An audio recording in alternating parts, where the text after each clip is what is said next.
Was I supposed to say something now? Hello. What-ho! Welcome to the very first. It's not Brandon, it's not Ranty. It's the plain truth. Hijacking the show. What's going on out there, everybody? Root Earthers out there in the house. Chrissy Heavy is out there in the house. How you guys doing? Yeah, it's me, your friendly neighborhood Ether Band boy. Bill G says, I'm here. Welcome to the show, Bill G. Glad to have you. So if you were paying attention to the announcements that came up through Discord and then also through the YouTubes, you saw that Brandon said, hey, there's no show tonight. So, you know, and then I was doing stuff. I'll give you a little background as to what I'm doing right now. You guys know that I'm taking time off from work, but I'm still trying to make some money because I am listing all of my previous calling, right? My previous occupation as a minister of God, as a minister of the gospel. I have a lot of theological books, and there's a lot of people out there who still dig theology. And so I've been listing those, and I hate it. I hate taking pictures. I hate typing, this is what this book is, but I hate it. But if I sell them, I'm going to be making some change. And I've already made about $150 plus odd dollars, and then I just got a stack ordered today. That's going to be about another 100. So it's about, I'm going to make back about 10% of what I paid for them originally. But you know, it is what it is. That's what happens when you you buy a shirt at Gucci and then you put it in your yard sale pile, and people are like, yeah, I'll give you 25 cents for that. You're like, I paid $2,000. But I'll give you 50 cents. So that's what I've been doing. That's what I've been doing, people. So yeah, anyway, Flat for Life's out there. Bill G, I think I already said hi to you. So yeah, make sure you guys share the show in case people have not necessarily kept up with what's going on YouTube. They might not be aware that we're live right now. So hit everybody up, share the show, and we'll have a great time tonight as soon as we get people showing up in the chat. Let me look real quick. I don't think I have that page open right now with that. There's no one in the chat here. So I'll just keep on rambling if that's okay with you all. I did a show earlier today on my channel and started looking at some more Pontchartrain footage. Great stuff, guys. Absolutely great. When you look at this information that is readily available by photograph, and you just sit back and scrutinize what you're seeing, is very simple. And as a matter of fact, on my show, I think, was it today? Did I say that today? I think I did do it today again. I brought up, but I didn't do a comparison, but I brought up a mention of Sky Free, because the last couple videos that they put out with their obstruction with the button and the skylines, it's more than self-evident. This should not even be a question. It should not be a question. Absolutely should not be a question. So what's going on, B-Brick? Welcome to the show. B-Brick for Life is in the house, everybody. Hi, B-Brick. Hi, Brandon. Unless that's the other ghost here that's here. But yeah, so anyway, we've got the general chat open for Discord. And I believe that should be in the old Chatterooski. Yeah, got the Discord link there in the Chatterooski box. So Astro King just jumped into the general chat, so I'm going to hop on over there. I'll be right back. Astro King, welcome to the show. Hello. Hello. How are you? Yeah, not bad. Not bad. Good. I don't know that we've said hello before, so have we met before? I'm Travis. I'm not the typical host, Brandon. I don't think we have, actually. Okay, great. Well, let's maybe do an introduction. Where are you from? I'm from the UK. I'm not about 30 miles out of London. 30 miles out of London. Okay. So is it a rural area? No, it's a town. It's a town Okay. called it's a town called Harlow, and that's in Essex. Just Harlow. Yeah, it's just sort of like a county outside of London. Okay. All right. Very good. Very good. Well, welcome to the show. How long have you been listening to either Brandon or Ranty? Not much. I know these people, but a lot of the time I'm just doing other things. I'm not really listening to. Okay. Yeah, so much. Yeah. All right. Well, listen, I appreciate you jumping in and being willing to say hello to the audience and introduce yourself. So I appreciate that very much, very much. Excuse me. So, feel free to chime in if you have a thought that comes across your mind. Feel free to come off mute and say what you're thinking. That'd be fantastic. So what kind of show are you going to put on, if any? What is the plan? Well, what I thought I would do is just really try to keep in step with what Brandon's been doing the past couple of days with his 100 proofs the Earth is not a globe. Have you been keeping up with those shows?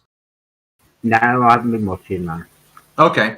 Well, over the past couple of days, he came across a book from the 1800s that was that's called 100 Proofs That the Earth is Not a Globe. And we started looking over those proofs, and we've just been using those proofs as discussion points for the show. So I thought that since that was a great idea, you don't mess with something that's not broke. You understand what I'm saying? Yeah, I understand. I generally don't look at a lot of flat Earth stuff really because, I know we're not on the globe anyway, so I don't need to review a lot of stuff because, sure. I already understand what's going on. Well, let me ask you, if you don't mind, what was it that brought you to realize that the Earth is not spinning in infinity? Well, I came across the flat Earth and I was bombarded with all these flat Earth videos. And I thought, why is everyone interested in flat Earth? And a few minutes later, the conclusion was the Earth is flat. And I was converted in about 5 minutes. Yeah, good. What was it in particular? It was just a general idea that a lot of people thought the Earth was flat. Sure. And I was thinking, why were they thinking the Earth was flat? Yeah, right. Of course, the obvious reason is the Earth is flat. It's what you see. Yeah. From your own eyesight, you don't see a globe.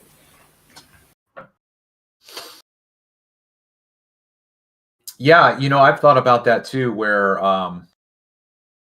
if someone that you knew personally and you knew they weren't mentally deficient in any fashion, if they came out and said that they felt that the Earth was flat or that they were now a flat earther, I can't recreate that in my life because I was the first one that I knew that was a flat earther. So, but if someone like me came along and said that, I would be really, really interested. I would be like, what? How are you even, like, I wouldn't be hostile about it. I wouldn't be antagonistic about it.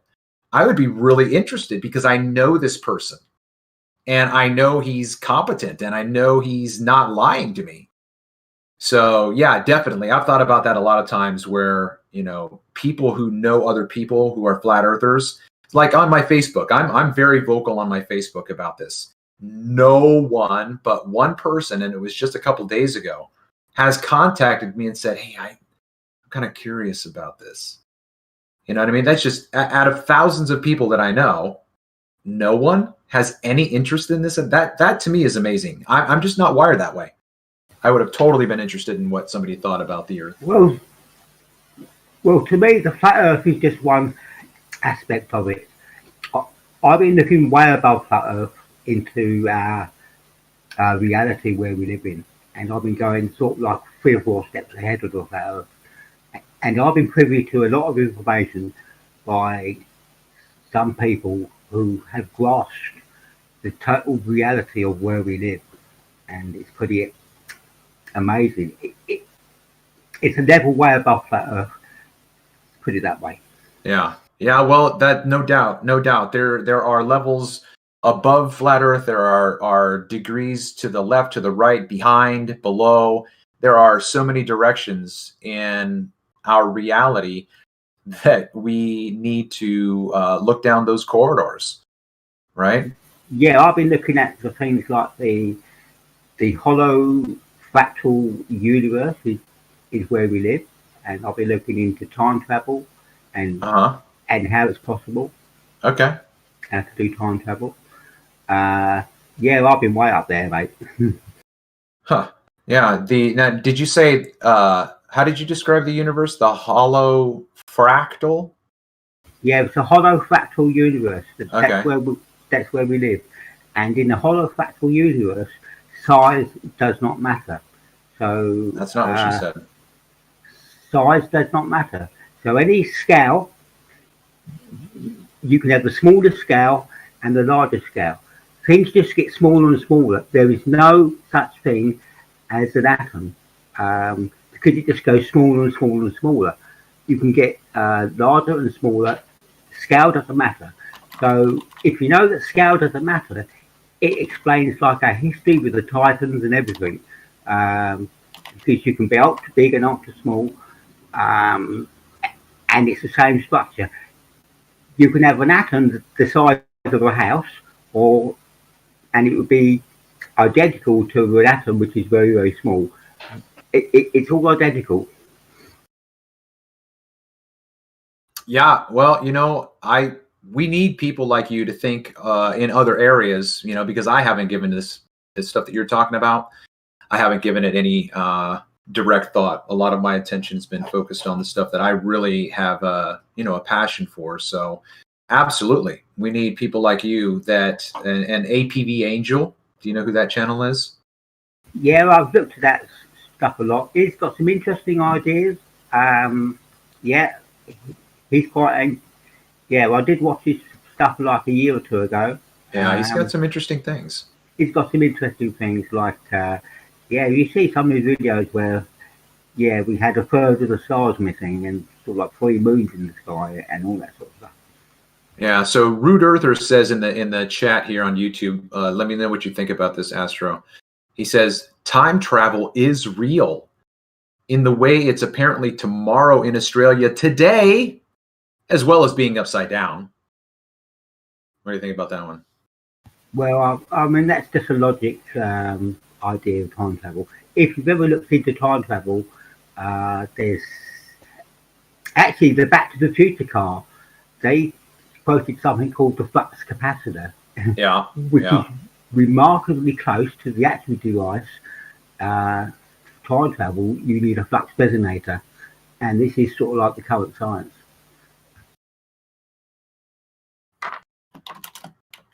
Sorry, I'm typing something into Ranty right now.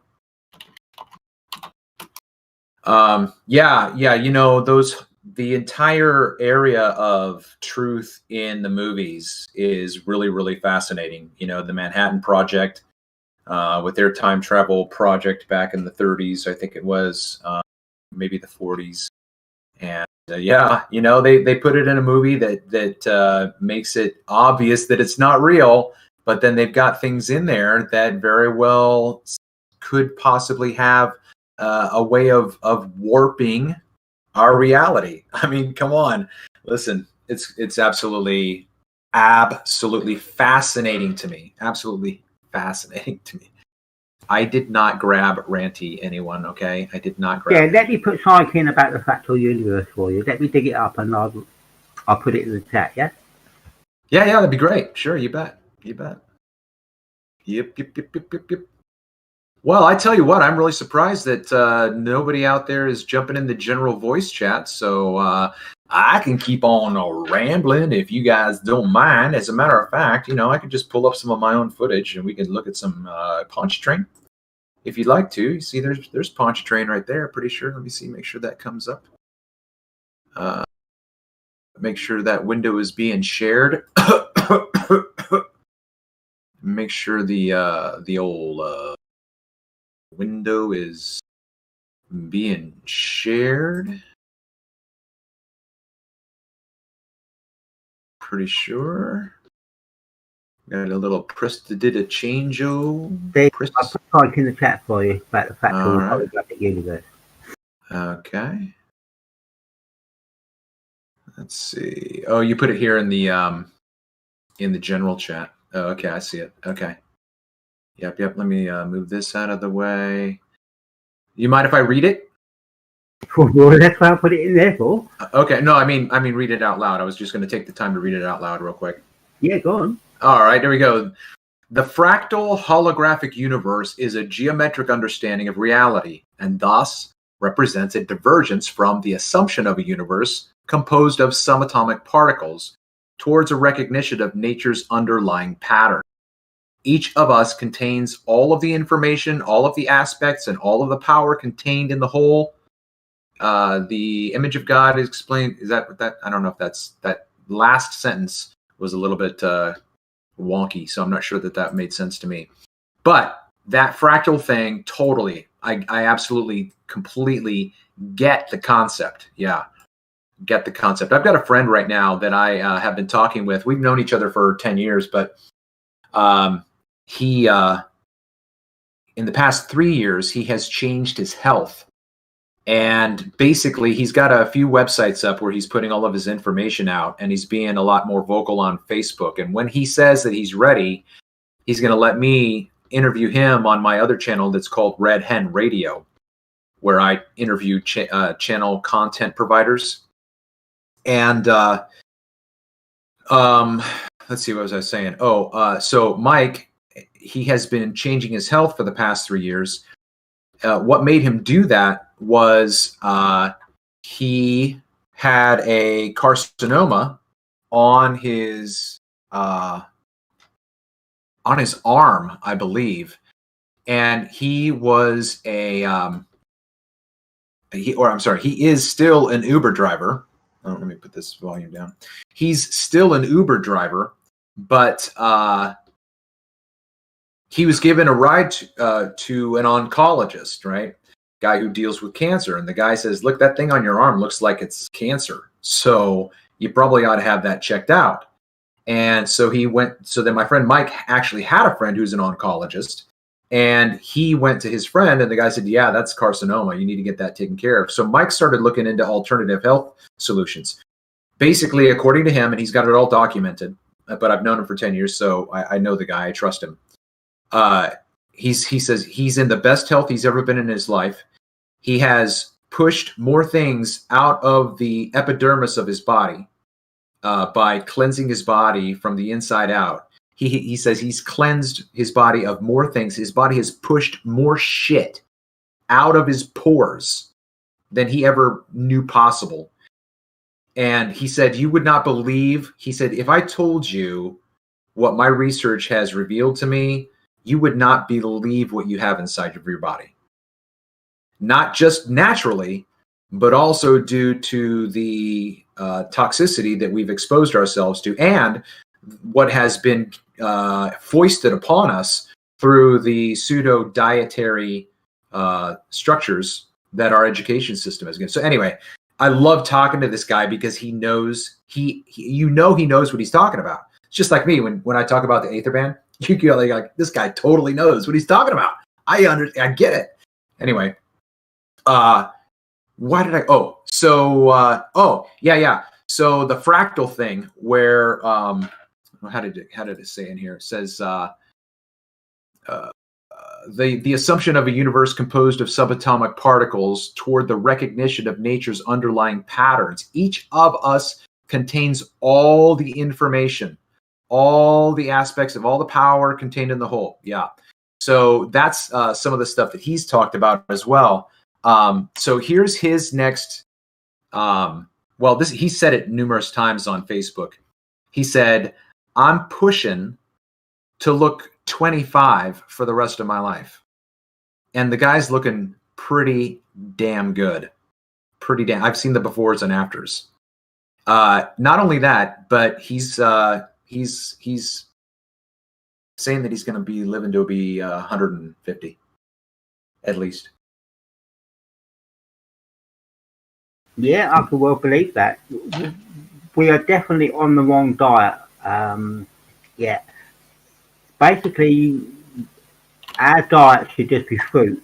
Yep, that's where he's at. That's where he's at.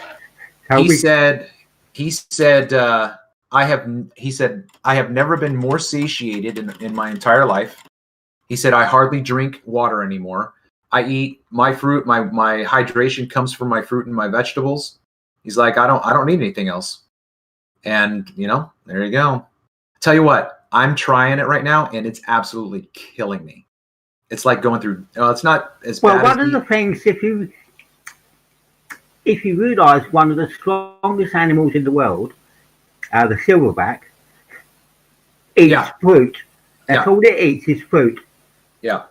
The silverback gorilla doesn't eat anything other than fruit, and it's one of the strongest animals that we've got.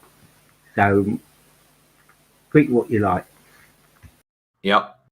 Man, that's very true. Very true. Okay, so Illegal, you jumped in. Are you going to say hello to us?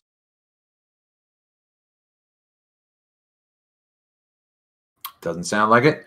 I can tell you something about a diet. Okay, I went on a diet for 3 months.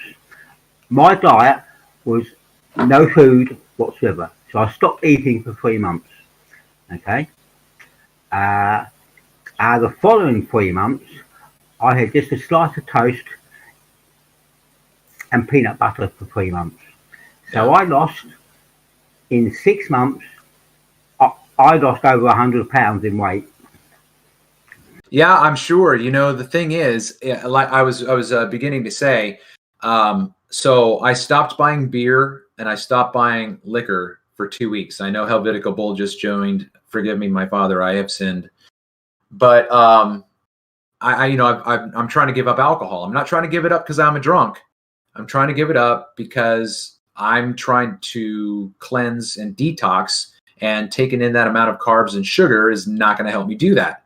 So, but I tell you what, man, I was not happy today. I wanted a beer. I just wanted to crack one open and drink it. So I called my sponsor, Mike. I'm like, Mike, this is hard as Smurf. I can't do this, man. I can't handle it. I want to go out. He's like, dude, in 7 years, you're going to be so glad you did this. But if you don't do it in 7 years, you're going to be like, why didn't I do this? So I'm like, I get that philosophy.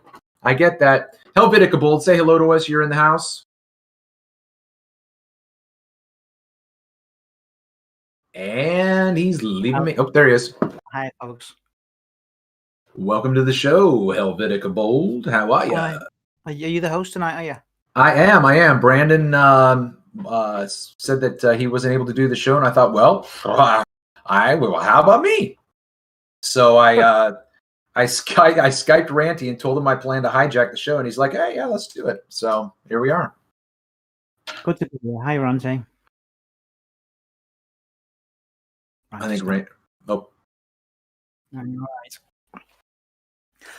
And so Rob Keane. I'm doing something similar myself, cutting out the whiskey. I've not had a whiskey now for a whole week. I know, man. I don't have the shakes. I don't have the sweats, but I'm just like, I'm like, damn, it would be really nice just to be chilling with a couple fingers of whiskey, but no.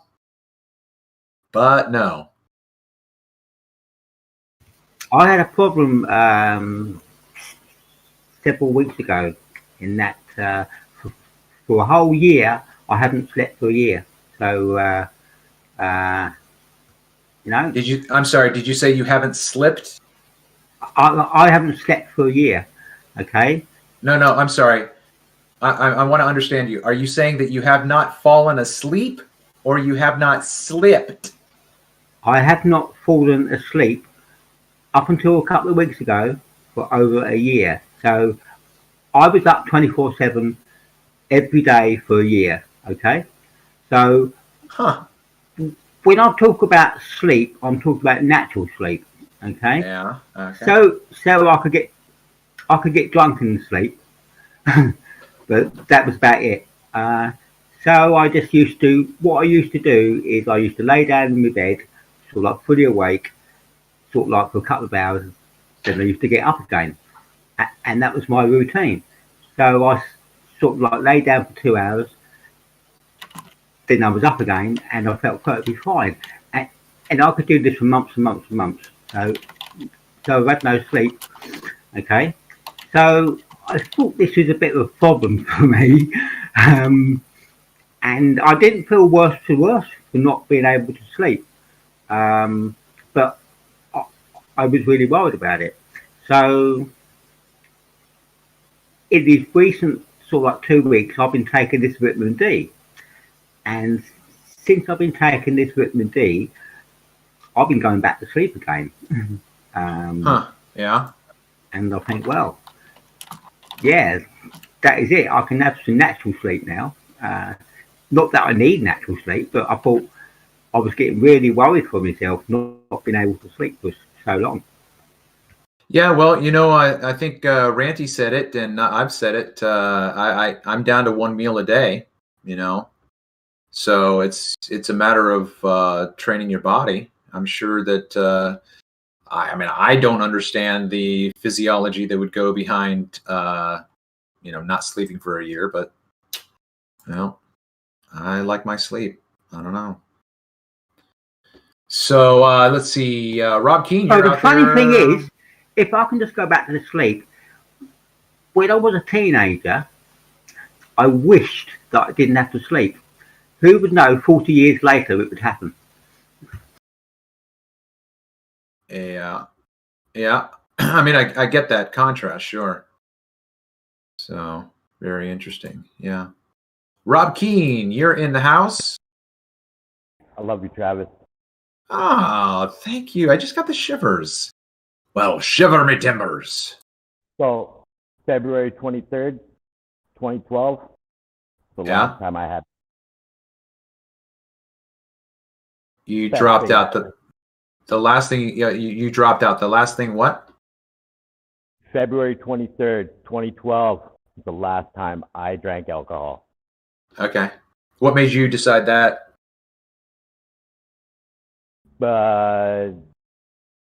Death's door. That's a little vague. I mean, like, were you on the verge of death, or were you just thinking? And did you believe that drinking was not contributing to a more a longevity of life, as it were? 9 years ago, I decided I needed to stop drinking because it was leading me to a path of bad choices. Okay, sure. Well, good for you, man. Absolutely. Do you have someone that do you have a sponsor or anything, or are you just doing it on your own? I did for the first year. I had a sponsor for the whole year. Okay. And I kept in contact. I still keep in contact with a couple of people from the program, but I got a family program now that works even better. Fantastic. Well, congratulations. Keep it up, man. I just thought if you're trying, the program helps, 100%. Yeah. Well, like I said, mine's not an issue of like, I've gone without drinking alcohol for weeks at a time and never even thought about it. Right? I'm busy. I'm moving, and no time to really slow down. So it's not like in my opinion, this is the way I put it. It's not like I'm addicted to it. Like I it's like, oh God, I've got to have a drink. That's not the way it is. It's more like a casual thing. Like, man, that would just be really nice to be just sipping this, or cracking open a beer right now if I wanted. Like today, I had Mexican food. I'm like, man, a beer would be awesome right now. So that's where I'm at. It's just that, like, my frustration is I wish I didn't have to give it up, right? I wish that it wasn't unhealthy, but I do think that it tends to not work toward our health. So, yep. All right, Mark, what's going on with you? What's new in your life besides climbing on the wagon for a week? Nothing new. The weather hasn't broken yet, so that we can go out with my camera. So I'm at home, just messing about with a bit of woodwork. Uh-huh. That. And is that like furniture, or what scale size woodwork? Yeah. I just a coffee table, and working on a nice computer table now. Out of a piece of birch wood. Okay. I'm learning. It's new to me, but I'm enjoying doing it. Good deal. Good. Well, I don't know. Can you guys see the screen that's playing on the Discord? With the cards.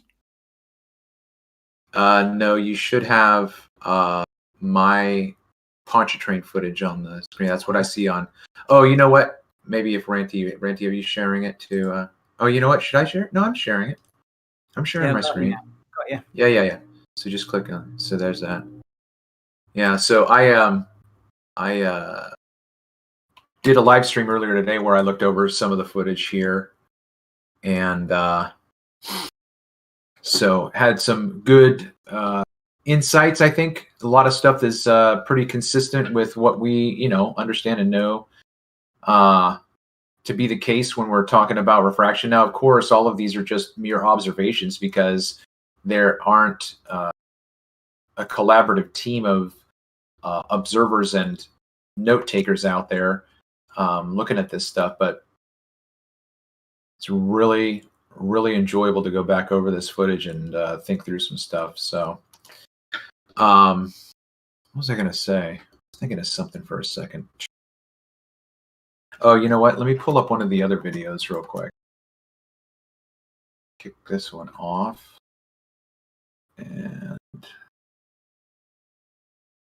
let's see. Where is that other one? Go back here. Gotta go to my other drive. Talk amongst yourselves. I shall be with you shortly. All right. Let's see. Is this it? Yeah, this is it.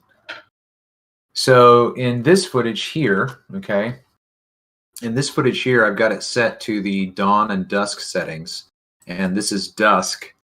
And so I'm going to try to do the levels a little bit more.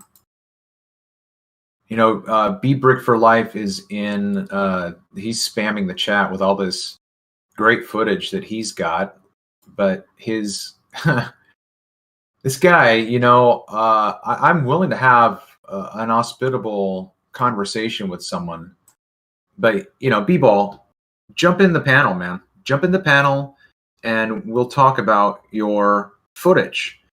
It's very simple to talk through. It's very simple to understand. And I've got to share my screen again. So there's sharing the screen. So go back up in the general with me and click on the live so you can see that in Discord. And then if the Master of Ceremonies wouldn't mind making sure that that's sharing on the YouTube, I'm sure he's doing that. But B-Brick is putting his stuff up as if he's proven the curvature of the Earth, and he's a keyboard warrior, aren't you, B-Brick? That's all you're good for, man. Jump on in here and have a discussion about your footage, my footage. We'll talk shop.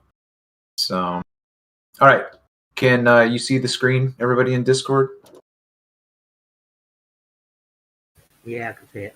Okay, and Master of Ceremonies, Ranty, I'm sure I don't see it on the YouTubes yet. I'm gonna refresh. Maybe I'm back, but oh, there it is. I got it. Never mind. Got it. Fine. Okay, I noticed something interesting in this footage here. So the direction I'm looking is 10 miles away from. Let me see where this is real quick. I don't want to misspeak. Yeah. These are the power lines running east-west. Okay, so these are the Soundly power lines. The north, the south ones are right near me, but what I want you to see right now is here at this power line that's in the off-center screen, right below it, you've got an inferior mirage on the landscape already, okay?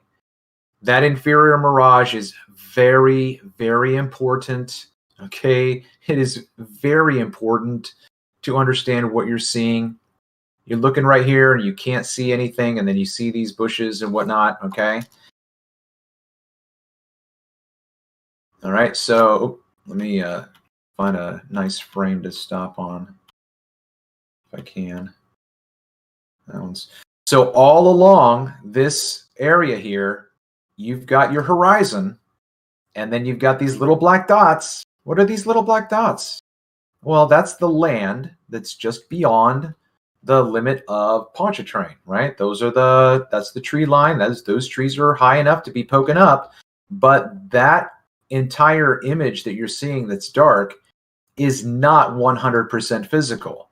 You have to cut that image in half. The top image is physical. The bottom image is an inferior mirage. Now, for everybody out there in the audience, I'd really be interested. Dr. Fullable, you're out there in the audience, and you're a doctor. You're a PhD.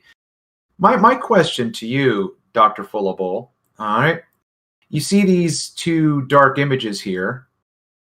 Would you be comfortable saying that those two images are possibly in an inferior mirage?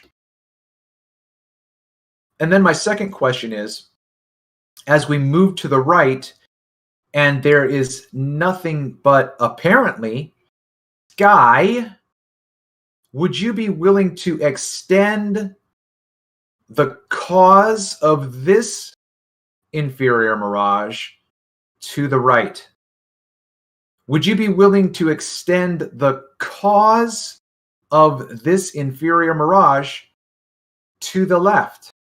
Well, what do you mean by that, Travis? I'm not really sure I follow you. Well, what I mean by that is that cause of this effect is in your entire field of view, my friends.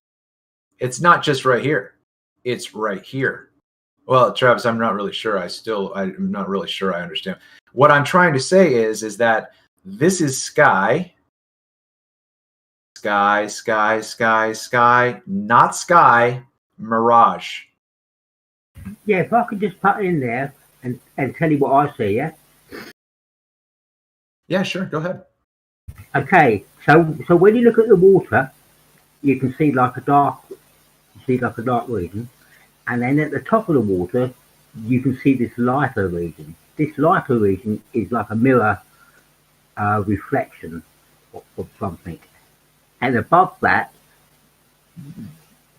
you can see these black dots. So everything above this white band is going to be from like a mirrored view.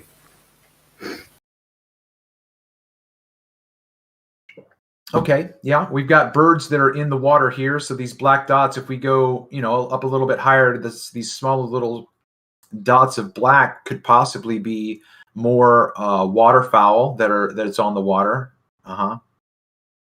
But then when we get up to the part right here where it goes pink, right here, you got space right here, and then you got the water right here, okay?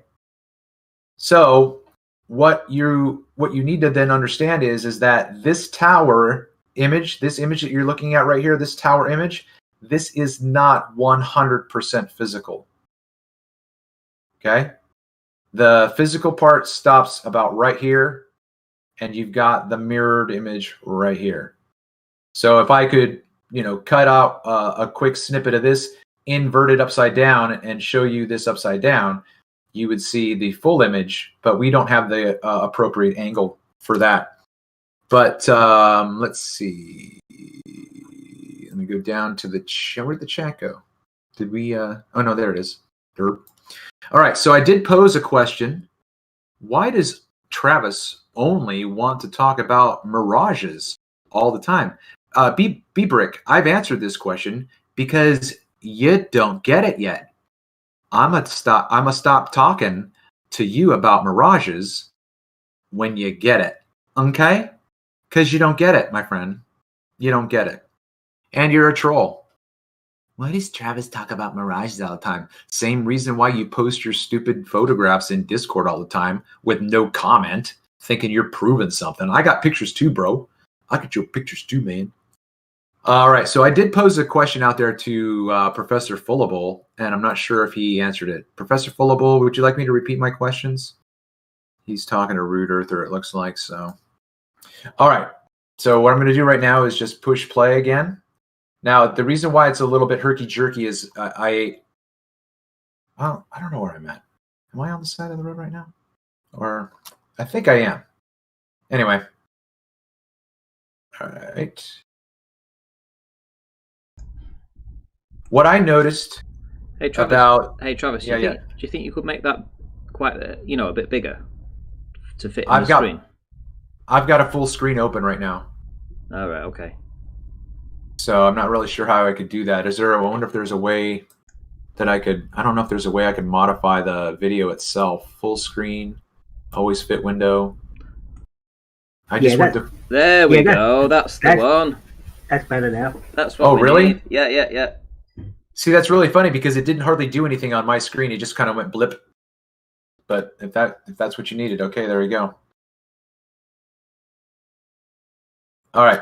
So what I noticed when I was looking through this the other day is you see the power lines right here, right? You see the power lines right there? We're going to see those power lines do some interesting things once we get past this. I think where I'm at basically, yeah. I am right now, okay, so I'm going to tell you. Right now, I am on the side of I-10 at the like mile marker 212 on Interstate 10 there. So, all right. So right here, we've got these power lines. And again, the inferior mirage that is right here is obscuring the water that would continue to go up to the base of this tower. Okay. And so this inferior mirage then, right? This inferior mirage that's right here, if you can see where my arrow is. All right. So now if I try to keep that as even as possible, look how high that mirage is up to the power lines. You see how close it is to the power line right there? Right? Now that power line isn't that close to the ground there. That's not accurate. Okay, that's an optical effect, right? And part way up, that's an inferior mirage. So what I've been saying this entire time, B-Brick for life, this is not just about mirages. This is about this entire field of view that the aether band creates the medium through which these effects happen. There's an effect happening here. There's an effect happening here. There's an effect happening here. There's an effect happening here. Okay? And if you don't understand that, you actually really don't belong in this conversation. So right here, we've got the power line up this high, but the next one, look at this. You see this little swoop right there? There's an interesting little swoop down, and the next one is even more interestinger. Yeah, can I just ask a question? Yeah, go ahead.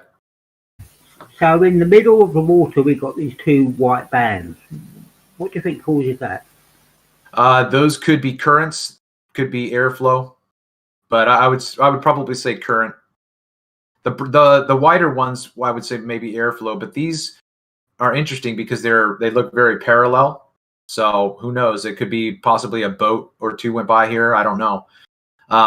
But in my vernacular on my channel, I call those aqua bands. Those are bands of water that show us that we're looking into the distance. And what I try to point out with this is that each of these bands is and represents a particular distance. Like this band is not as big as this band, which means that this band covers more space, more distance. And this band is not as wide as, is wider than this band. So each of these is demonstrating that there is distance as we move into the distance. But yeah, I guess I'll say three things: air, currents, and water vehicles. Yeah, how far away do you think those two bands are in the middle of the water? Oh, I wouldn't know. I mean, you know, I'm not familiar enough with this area. So if you ask me that with my own footage, I'd be able to give you a more educated answer. But yeah, I don't know, quarter mile away from me. I mean, that's quite close. I would have said about 3 miles, but you know. Well, but see, that's the whole thing that I've been bringing up in my discussions as well, is that we don't seem to understand or grasp that. So if you're looking at this, this band here, this band is a lot wider than this band. But as you move into the distance, this band here could be just as wide as this one. They could actually be equal in size. But because of the distance and compression and the angular perspective that you're looking at, you could be looking at just as big of an expanse as this. And so what Rumpus and B-Brick and everybody else don't understand is that there is a larger amount of distance in this angle than they think, which means when you get out to this part right here and you're looking at a very shallow acute angle, you could be looking at tens of miles. And I can demonstrate that. I mean, I have demonstrated that on my channel, but all right. So just real quick, looks like we got Fish Bio jumped in the voice chat. Are you going to say hello, Fish Bio? Great. So we got Fish Bio and Illegal. We got some lurkers. Welcome to the show. All right. So here we go. Unless, Mark, you have any thoughts? I'm just listening. All right. All right. Thanks. Thanks for saying hello.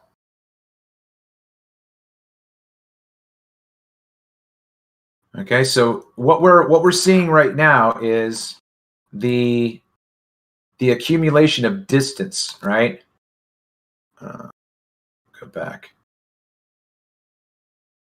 So as I move from left to right, I'm looking farther and farther away. Again, you can see the height of the power lines, see the height. This one gets more narrow, and then even this one right here, you got now, this is what it looks like when you, what is that? Is that the Rayleigh criterion where you have these two visible objects coming closer together in your view and they start to merge, right? So that's what's happening right here. That's why it's darker right there. And look at this. I mean, it's very simple, everyone. It's very simple. I mean, look at how the wires go up here. You can't see these wires. Can you show me the mathematical expression for that right there? Why can't you see those? You know? And then why is it dark right here? Can you show me, is there math for that? Okay. Again, this is not the 100% physical structure here. Right here, now it's more acute because we're getting farther away. Oh, Travis, you can't tell me that you actually think that there's distance of water and the base of it all compressed. Yeah. It's very easy to demonstrate this. And I did it last night with Howard, and he was like, oh, I don't think so. Bro, that is a completely dishonest answer. Absolutely dishonest. All right, so then we got the power lines coming down even closer right here, looking like they're touching the water. Okay. Again, these are going farther into the distance. Farther into the distance. Okay.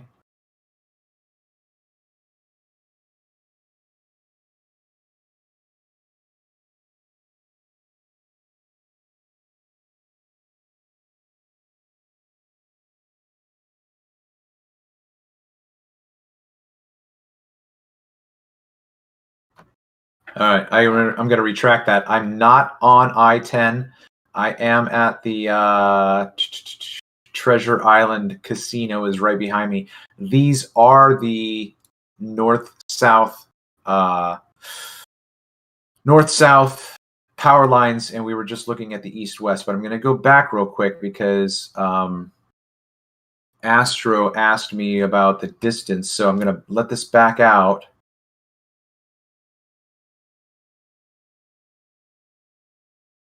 Right. Yeah.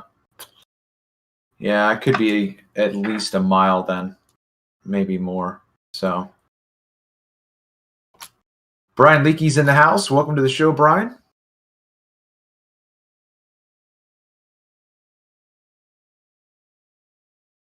Welcome to the show, Jimbo. Everybody's so talkative tonight. I guess I'll just keep on going. All right, so now here's what I would like you guys to consider. I haven't gotten to this point on my own show yet, but these power lines extend 10 miles. 10 miles until they reach the other power lines that run up the east-west. Okay, so this is north-south, and then there's east-west. We do not have that same kind of curvature right here. If we were to compare the distance that those other ones there, if we put these side, and I'm in the process of doing some cuts and pastes and whatnot, but we simply do not have the same effect here. It's not dipping down the same way. And you easily have the same amount of distance. This is 10 miles.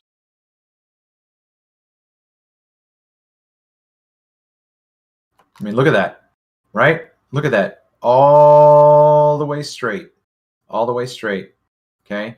Now, I'm going to guess, because of course I can't get out there and look at this, but there is this higher tower here at the axis of these two extensions. So I'm going to say that this is the axis for the north, south, east, west. That's 10 miles away. Okay. So we've got no curvature here. Okay. We've got no bending in the same fashion that we do with the other ones.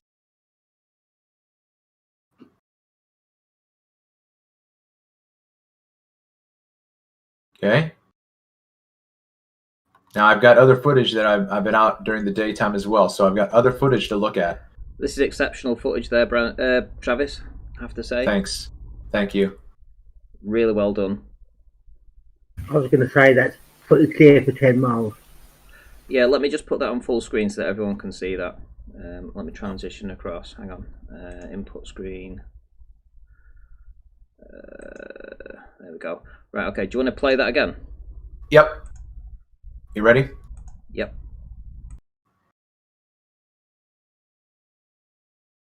Again, I'm just going out and pointing and shooting. Now, I didn't even know this north-south power line existed. Didn't even know it was there. Of course you wouldn't. Why would you? They only show you the one east-west from Soundly, right? They only show you that one. Those little cherry pickers. But it makes sense that if you have the same amount of distance, if you have the same amount of, look at, I'm backing out here. If you've got the same amount of distance, 10 miles, that's 10 miles, people. That is not showing you the same thing as the east-west towers. It's just not. There's no curvature though. I didn't see any. Well, you can look at the top of the power lines and you can see that. Yeah, let me pull up the other file that was right before this one. It was really good. I love the lighting. So the other file was before this one, but it was a little bit just before the lighting went bad. Let me get that down and share the screen.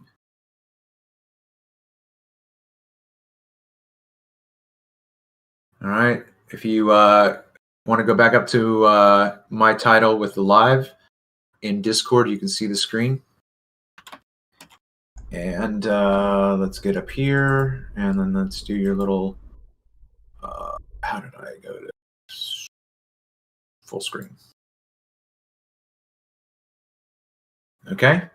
So again, this is just before the previous shot with a little bit more light. No, you could go back to that and take a ruler across the start of that, and I'll tell you now, you'll have a pretty straight line.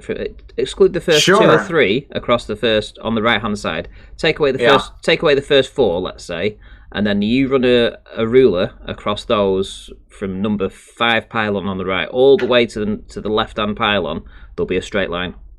Well, the reason why you want to eliminate these 4 to the right as well is because they're coming at a different angle. Yes, because they're curving at a different angle. Yeah. And by curving, we're meaning lateral. It's a lateral curve in terms of the. Well, they're actually They're actually nearer to you, so that's why they appear higher in your perspective. That too. But this is what we did. I don't know, almost 2.5, 3 years ago. Chris Berry and I on Jose's with Brenda. We went through this and did that exact same thing. The exact point that you brought up, Ranty. Yeah. All right. I can send you the file. Let me just send you the file, bro. That is so flat. That is a straight line.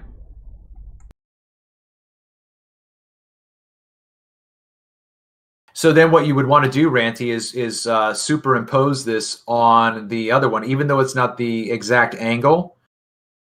If it's the distance, you should still have curvature, and you could show the contrast as to when the curves, when the refraction starts on the east-west portion, as opposed to hardly any dramatic refraction on the north-south section, right?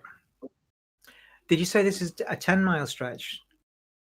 Yeah, I did it earlier on my show. Let me pull up Google, and I'll go back to it in a second, but I'll pull up my Google's Earth, let it load, and then I'll show you. I've got it marked out where all my points of view were during these shoots.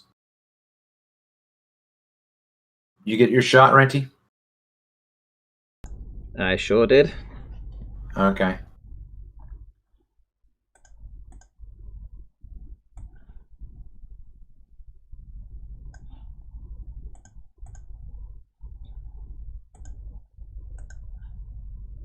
So those are the distant towers there.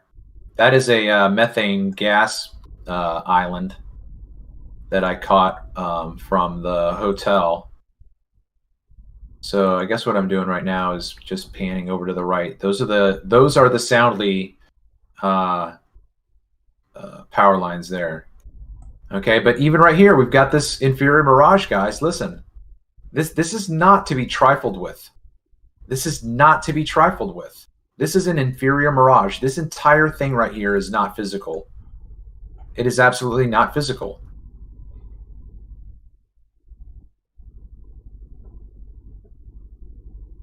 Was it a slightly overcast day, or is that just haze? Kind of a universal haze. Well, this is right. Okay, so trying to think about. I thought that these. I'm just going to let it play while I talk. I thought that these power lines were on the other side of Pontchartrain, so I drove across the causeway and spent the day there shooting back toward the hotel, and then I got on I-10 on the side of New Orleans where I thought these power lines were. Well, I was hell and gone from this side. So by the time I got here on this day, it was dusk. So I'm just catching the last glimpses of light. It was a beautiful, beautiful, absolutely pristine, clean day. Beautiful. So, but like I said, I went out the next day and shot earlier in the day. So I got some images to contrast with. Okay, so now what I've done is now I've panned all the way. So this would be interesting because I did this the other day with Ranty, Brandon's show, right? I'm panning, and the resolution for the light is a little bit hard. So I pan back out right now, or I zoom out, and right here is where we see the causeway, okay? Now, if you guys remember, we were looking at this before, and we could see bits of it floating up in the air. This little white dot right here possibly could be a car. We saw black dots going like ants across the horizon last week when we were looking at this. All right, so here's the tower. This is the tower. I believe that this is crossway number 7. And I looked at this earlier today on my channel, but this is in the dusk, so you're going to get completely, different clarity. I don't think that we saw this far out in the images that I had earlier. Right there, you see these little black dots? Those are cars. Those are cars going across. But you can see the causeway here. That's because it's closer to you. Okay, it's all the same elevation, right? Jesse Kozlowski says that this is the greatest monument to the curvature of the Earth because they kept it so straight and level. So this is fucking level.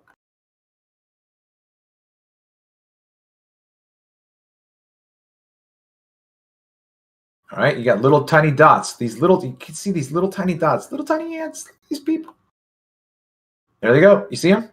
Look at them crawl.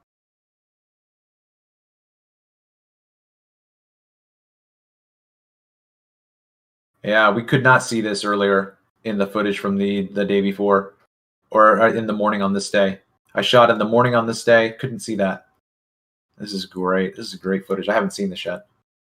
It's my first time seeing this.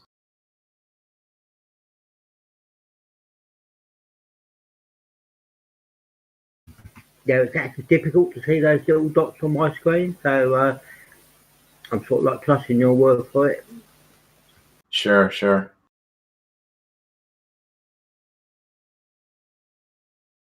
So now we're getting into Metairie. This is Metairie right here behind this post.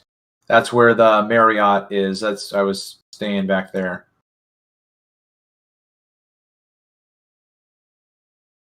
Wish I could slow this down. Maybe I'll slow this down so we don't have a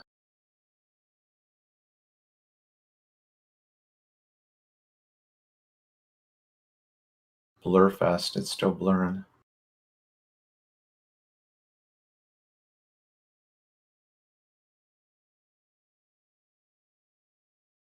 I've got a question.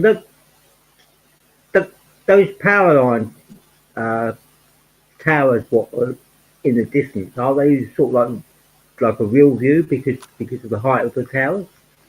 Are you talking about the ones that we can see on the screen right now? Yeah, yeah. I'm sorry. So then ask your question again, please. So, are the power towers that we see on the screen right now, are they in a mirage or are they sort of like real view? Okay, so if the mirage is mirages are never going to be typically above your horizon, above the horizon, okay? So we don't have a mirage here where my mouse is. We don't have a mirage here, here, here, here, here. Here is where the visible water ends, okay? Now, this is not that far away. What is causing us not to see more water right here? Why can we not see more water? Why is the very next thing I see a dark little strip here and then a brown strip here and then this?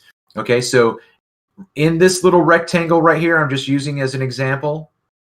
In this little rectangle right here, 1/3 of it is an inferior mirage. Right here to right here is the inferior mirage.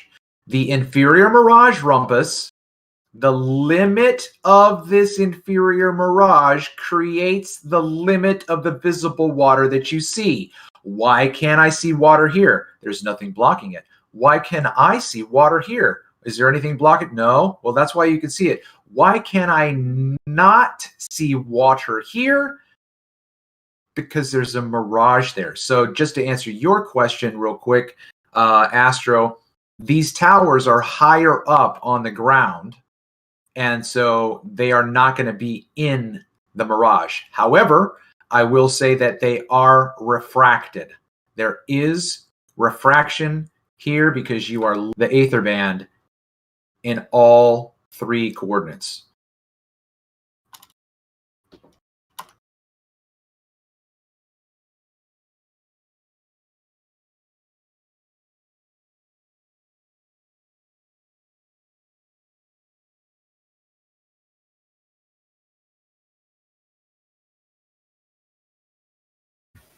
Can I now go ahead. Ask a question? Yeah. Okay, so at the longer range, you've got like this mirror effect. Okay, so at a longer distance, the water causes the mirror, and the image is brought up higher than what it should be. Do you agree with that? Would you please just restate it again? Okay. So at long like at long distances on the water, you've got this banding effect, and it causes the actual water forms like a mirror, okay? And in this mirroring effect, it's actually like the image is brought up higher than it should be because you're looking at a mirror. I think I understand what you're saying, but I'm going to disagree and say that the mirror, the mirage that we're looking at, is not on the surface of the water. It's in the air. It's in the air because the mirror formed by the water brings the image up higher into the air. Well, yeah. I'm going to, of course, because I don't know everything. I'm going to disagree, but I'm going to try to explain why. So we're looking at the water here, and we do not see a mirror image. We're looking at the water here, we do not see a mirror image. We're looking at the water here, we do not see the mirror image. When we get to this point right here, we have a mirror image of this bridge. Now, if you go, Astro, right? Astro King, if you go and look up mirror images on lakes, okay?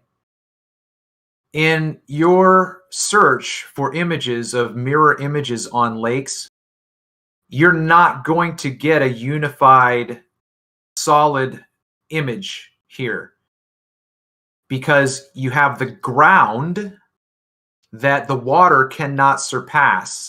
So if this was a lake, if this were a lake, you'd have the water, water, water, and then the shore.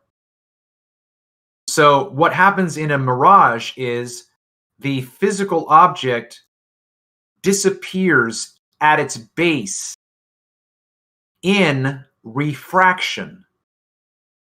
But you don't have that when you have a mirror image.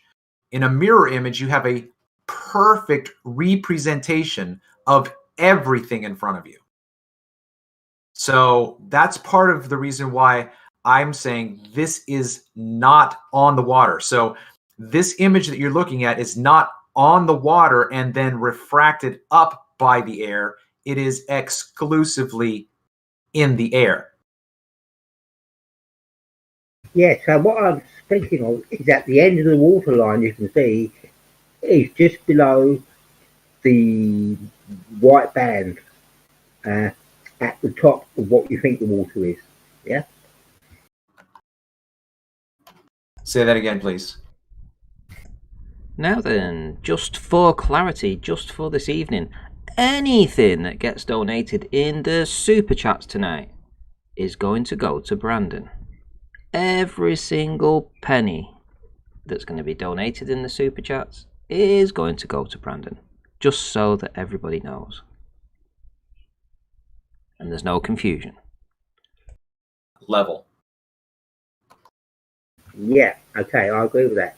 Okay. And the reason why you get this mirroring is because you're looking at a surface at a very low angle. So if you get like a tabletop, you can do the same effect. If you go at a very low angle Correct. to a tabletop, you get the same mirroring. Correct. Well, yeah, I mean, I conceptually, I agree with you. I haven't particularly done it. Man, I wish that I could slow this down a little bit, but it glitches every once. That was a beautiful transition. All right. So if you notice here again, because the causeway is higher, now you have this thin band here. That is this right here. This thin band right here is the mirror image of what's up here. Okay. But again, I'm going to point this out to everybody. Please pay attention. Simply because you do not have anything that apparently is a mirror in this space, do not be deceived. This amount of, okay, if we're going to put you see this marker right here? This marker is not 100% physical. You cut that in half. That's a mirror image. Okay, so now we're going to bring that horizontal line right here. Everything that my cursor is blocking right now, everything that my cursor, that's all mirage. What's miraged? The sky. Okay? So this is why I've been saying this. You guys know I've been saying this, that the horizon is 100% the cause or the effect of refraction every single time. This is why they are incorrect when they look out over the ocean and they think that they're looking at the edge of the earth. They're not looking at the edge of the earth. They're looking at the beginning of the mirage of the sky.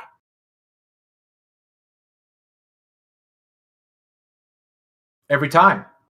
Every single time. I would take a kick to the shin with pointy boots. Travis, can I ask you a question? Rob, go ahead. So then you don't think shooting a theodolite or an auto level at the horizon is going to do any good then? You want me to kick you? Please? Yeah, I'm gonna kick you. No, absolutely. You know, listen, it's so hard to take these people seriously. I just don't get it. You know what? Hold on, let me think. Hold on. Shoot. That was directed directly at Ruhith, idiot. So I was listening to Jose's show today through Bev's channel, and they were where they were talking about somebody was lambasting a flat earther for not using his equipment correctly. And I was thinking, you bunch of dopes, that's what you want to do with a theodolite. You want to use a theodolite for something it's not equipped to do. This was it. It's okay. Here, I got to plug it. Okay, hold on. Kilometers away. Ridiculous. Okay, listen. It was Sean Meth Head, Sean Hawkins, Sean Yonkins. Okay, so everybody, later tonight at 8:30 on my channel is an hour and a half of me going toe to toe with Slice Barcane. What do you call it? Okay, this is 2+ years ago. With oh man, it's a great show. It's a great show. So I'll spam the chat with that link in a second. But yeah, it was amazing. I heard it again today. I was thinking he's coming at us for using or me. He was coming at me because I was. Y'all got to see how pretty this water is out here, man. I've got one more snag, and I'm about to be stretching this line. I don't got long, but I'm gonna all right, Brian. For a second. Okay. Turn the camera on real quick. Look how fucking pretty this water is out here, dude. It's so still and calm for me. I got one more snag, dude, and I'm there. I didn't have enough help, so I'm having to do it in man. Snags, but hey, listen. Man, I'm almost, yeah. I'm going to be making my way across the country again in April, and I'm going to stop back by down. So if you haven't been able to do it appropriately or whatever, then we're going to make a date, and I'm going to hang around, and we'll do it. Yeah, give me a time of when I'll try and get a better spot without the oyster beds and shit. Right. Right. I'll try and get. Right, well, whilst Brian's telling you all about his oysters, I'm going to thank Cleve Barnes for giving a massive $15 super chat to Brandon. And Brandon's having a little day off today. He's not feeling the best. So that'll be a nice little bonus for him for next month. So thank you very much, Cleve Barnes, for supporting the show and keeping everybody happy. Thank you very much. Cars the right way up. Are they the right way up? Yes. Yes. So are we seeing a direct image of the cars? Are we seeing what? Are we seeing a direct image of the cars, or with it through like the mirage? Well, again, because the resolution in this image is not as great as it could be. The top of this image here, we are seeing the actual car. This car right here, you can actually see a lower inverted image here. So that's not the car, that's the mirage. So again, when you know at least, like I'm going to back up, right? Okay, so we know right here is where the mirage is, okay? So the tops of the cars are actually like real, but sort of like just below is like the image. Is the mirage image, yeah? Yeah. Now, this car right here is the full physical car. The miraged image of this car is down here, just so subtly. Okay. Now, as these go farther away, the causeway gets swallowed up more and more into the mirage.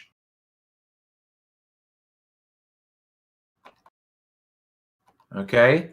So now, try to get it stopped on a nice clear image. Okay. So this causeway dips down low enough here. This angle gets into here and you lose sight, and then it comes back up. You can clearly see this is an inverted image. So you just keep that going all the way along here. So here's the top of, or the inverted image of this. This is the inverted image of this. Okay. So it looks like these cars are driving into the water. They're not.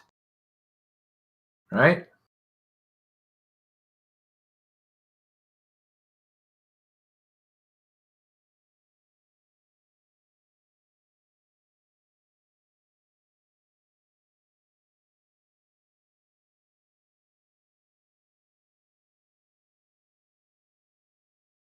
Okay, so I said this the other day. I don't know if it was on this show or not, but this is the concept of the Flying Dutchman. Okay, these are little tiny Flying Dutchmans. These are little ships out on the vast ocean of maritime delight. Okay, I'm a mariner out on my ship, and I'm looking out, and I see these ships out here, and by golly, there's the water. And these ships are above the water visually. What in the world's going on? What kind of magic is this? That must be the Flying Dutchman I heard about. Man, I haven't heard about that since I was a kid, but I remember listening to all those stories that my pappy told me about the Flying Dutchman. No, that's just refraction, bro. That boat is right on the water, sitting right there on the water in front of you. The reason why you can't see the hull is because is because of refraction. It's very simple. Absolutely simple. Nothing could be more simplerist. Okay, so now this little box right here, that is not a physical unit. You cannot, listen to me very carefully, Jose, listen to me very carefully, B-Brick. Listen to me very carefully, all y'all globe flakes. Okay? You cannot go take a picture of this building close up and then come to my channel, take a screenshot of this image, and then shrink your picture down and go, look, I've just made it the same angular size. Blink test, blink test.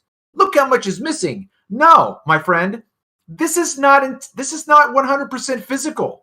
You cut that in half, and you've got an inferior mirage.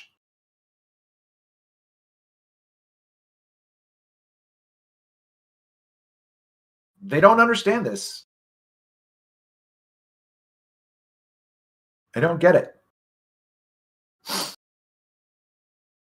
Okay, let me go back, right? How do you know there's an inferior mirage there, Travis? How do you know? What makes you so smart? Okay, you see that little band underneath that? See the little band right there? That's not water. It's not sitting on the water. It's not blocked by water. That's the aether band right there. That little thing. Do you know how many miles that could be? That's what I'm talking about. This angle on this aqua band, this angle is a physical distance.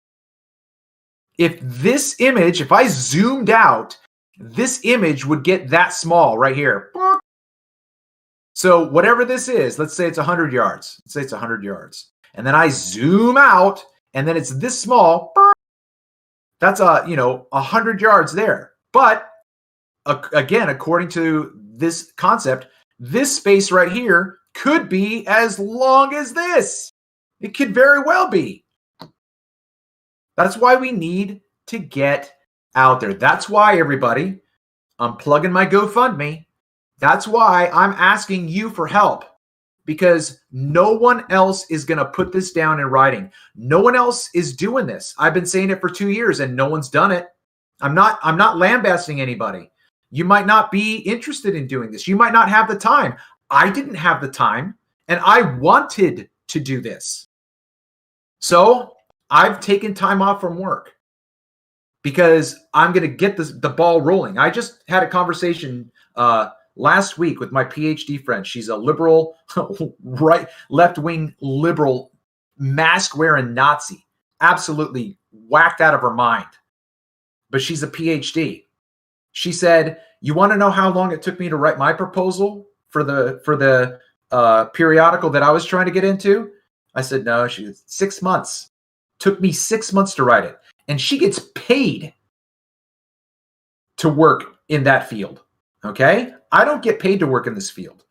So that's why I'm asking you guys out there in the community for this help. Okay? Do you hear the passion in my voice? Do you think I have a shot at communicating to others what I seem to be able to communicate to you? If you do, then share that link with people who have the ability to contribute. And if you can contribute, then contribute $1, contribute $5, whatever. Okay? This is seriously the next step that has to be taken. Okay? We have to get out of YouTube and get into the mainstream somehow.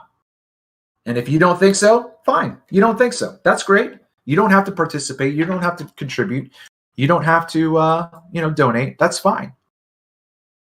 But this is where I'm at. This is where this is what I am passionate about.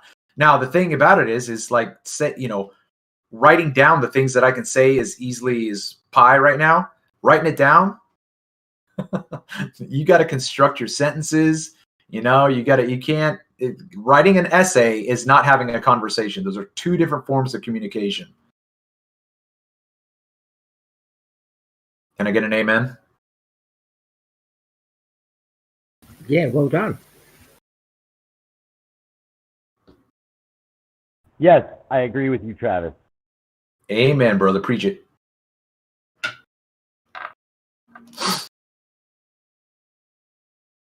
So now this little image that's out here, this vertical image that's right here, there's another one right here. That is not 100% physical. You cannot do a blink test on whatever you think that is and then say, oh, it's cut in half and half of it's down here and the other half's below the curve. You can't do that. And if you think you can, you don't belong in this conversation. You belong with the children playing with G.I. Joe and Play-Doh, okay? Not Plato, Play-Doh.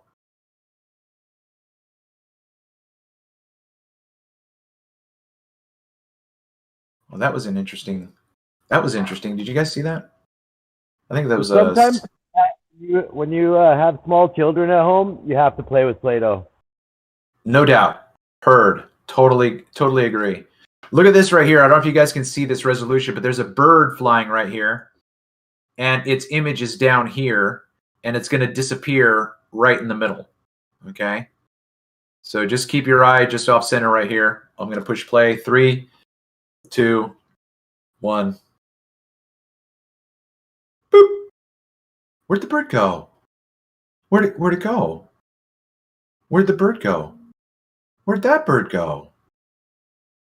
Where'd it go? Where did those cars come from? They just came out of nowhere. Where did they come from?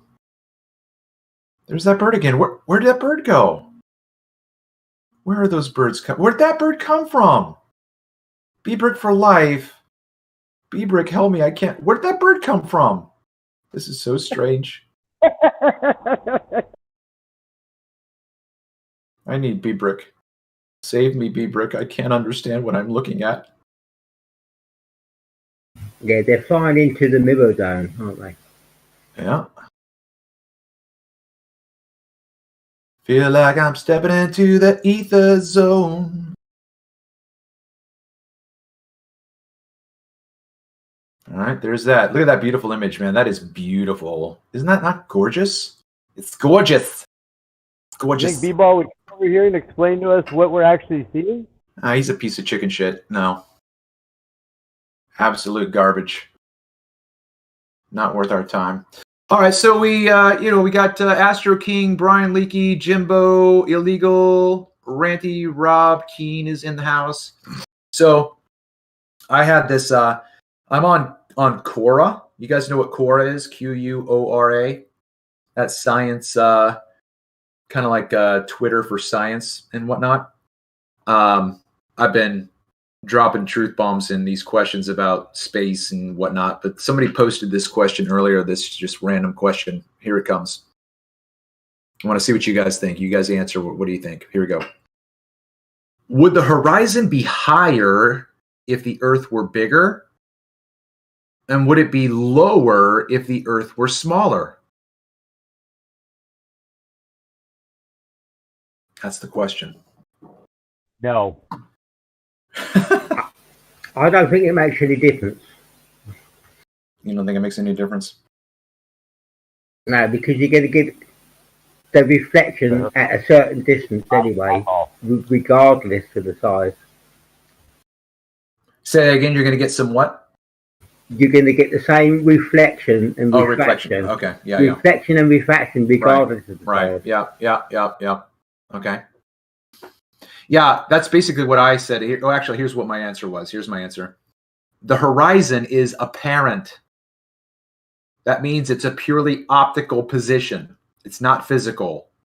It moves all the time in all three axes. Up, down, sideways, diagonal, every which way. So the horizon is always apparent. So yeah. There's that. All right, so there's one thing. If you make the Earth extremely small, then I think there will be a difference. Say that again. If the Earth was extremely small, I think you could see a difference. Oh, all right. Well, I don't know. Okay, so let's see. Let's go jump over to the YouTubes real quick. I haven't said hello to anybody over there. Where's my chat? Where did I close my chat? Oh, there it is. No, that's not it. Let's. Oh, there it is. All right, let me get over here. All right, Chris Berry, come on, jump in the show, Chris. YouTube's out there. Shout out to YouTube. Ask and Receive. Good to see you again. I saw Ask and Receive earlier on my stream earlier today. Individual One is out there. Ian Adams is out there. Yep. Chris Berry, I already said that. Bendy Light. Logan's Run. Good to see you. John Watson, how you doing?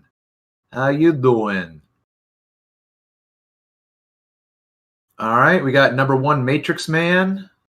We got Matrix Media. Where are you, Matrix? Come on, man. Mic check. How we doing, everybody?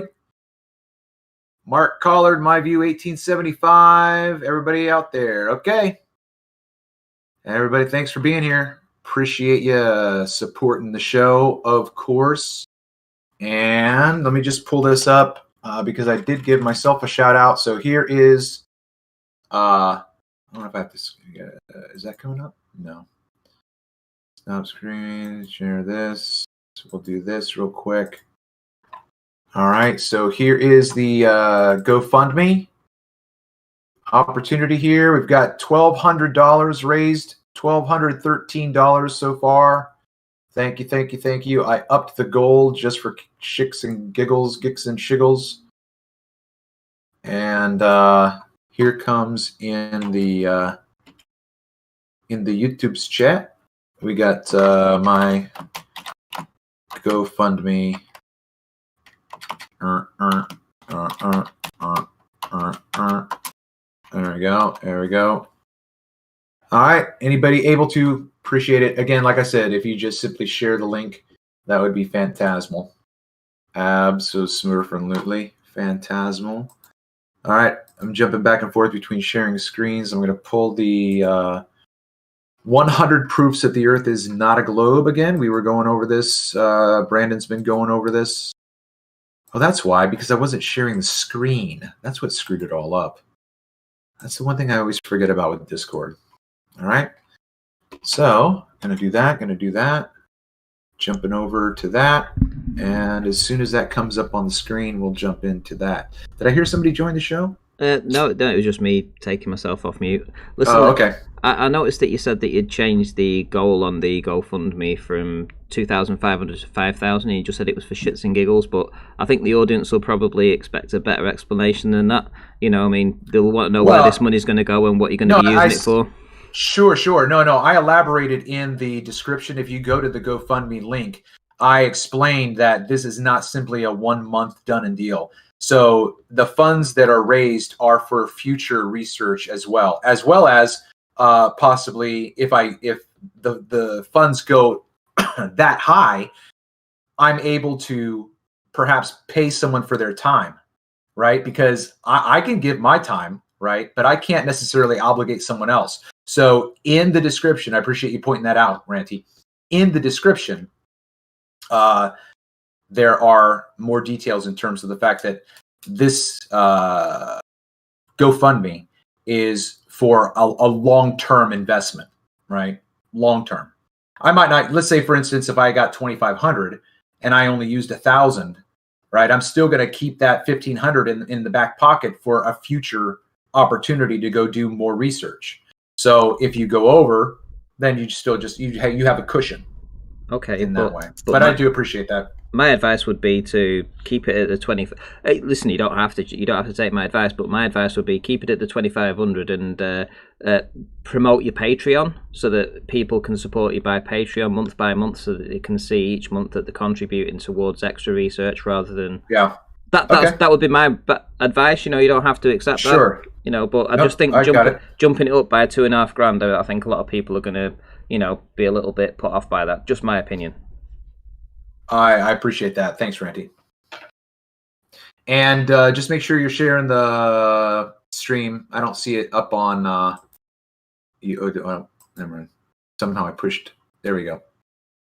I had pushed pause by accident, so my screen wasn't up to date. Okay. So I can't remember. Can you guys remember which number Brandon left off with?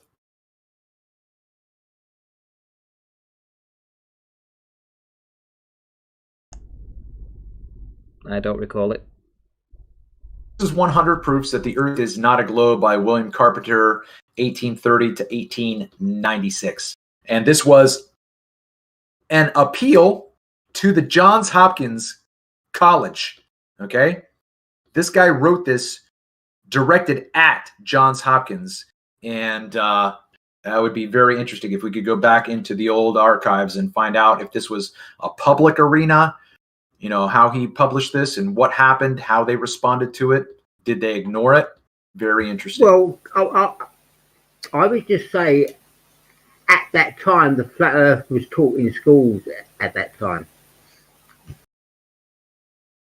I'm sorry, say that again? I would say did you say the 1800s or something? I would say at that time, the flat earth was definitely taught in schools. Oh, yeah, sure. It was only until sort of like 1940s that they were taught the globe model. 1940s? Yeah, about 1940s. If you went to school in 1930, you were definitely taught flat earth. Yeah, about the time they stopped teaching Euclidean geometry. Yeah, it's interesting. Absolutely. Very, very interesting. No doubt. All right, as we have seen that there is really no south point or pole, but an infinity of points forming together a vast circumference. The boundary of the known world with its battlements of icebergs which bid defiance to man's onward course in a southerly direction. So there can be no east or west points, just as there is no yesterday and no tomorrow. In fact, as there is one point that is fixed, the north, it is impossible for any other point to be fixed likewise. East and west are therefore merely directions at right angles with a north and south line. And as the south point of the compass shifts round to all points of the circular boundary, as it may be carried around the central north. So the directions east and west crossing, I would have no idea. If anybody's listening to this, I would be lost right now. I would have no idea. I still don't have any. I'd have to go back and read this like 5 times. Anyway, a westerly circumnavigate. Oh, sorry, go ahead. I just wanted to say I followed along completely with that. Of course you did. A westerly circumnavigation, therefore, is a going round with the North Star continually on the right hand. And an easterly circumnavigation is performed only when the reverse condition of things is maintained, the North Star being on the left hand as the journey is made. These facts taken together form a beautiful proof that the Earth is not a globe. Oh, to write with such eloquence. Fantastic. I would add something to that with a radius of 3,959 miles. Say that again. I would tack on to the end of that statement when it says the Earth is not a sphere with a radius value of 3,959 miles. Right. Chrissy Heavy says, I followed it too. Well, good for you. I'm a little bit more slow on the uptake, okay? All right, number 13. As the mariner's compass points north and south at one and the same time, and a meridian is a north and south line, it follows that meridians can be no other than straight lines. But since all meridians on a globe are semicircles, it is an incontrovertible proof that the Earth is not a globe. Incontrovertible. Without controversy. All right, that's number 13. Go ahead, Rob. I said, try and tell the ballers that now. Yeah. Well, you know what's interesting is you've got something like, so I've been saying what I've been saying, and Ranty says what he's been saying, and Wide Awake says what he's been saying, and lo and behold, it's all right here. 1885. This guy's already doing it, right? He's already saying this stuff. So this is nothing new, right? Nothing new. Ranty, were you going to say something?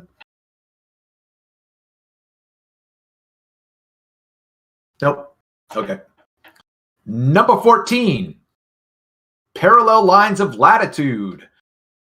Only of all imaginary lines of the surface of the Earth are circles. Okay? Parallel lines of latitude only of all imaginary lines on the surface of the Earth.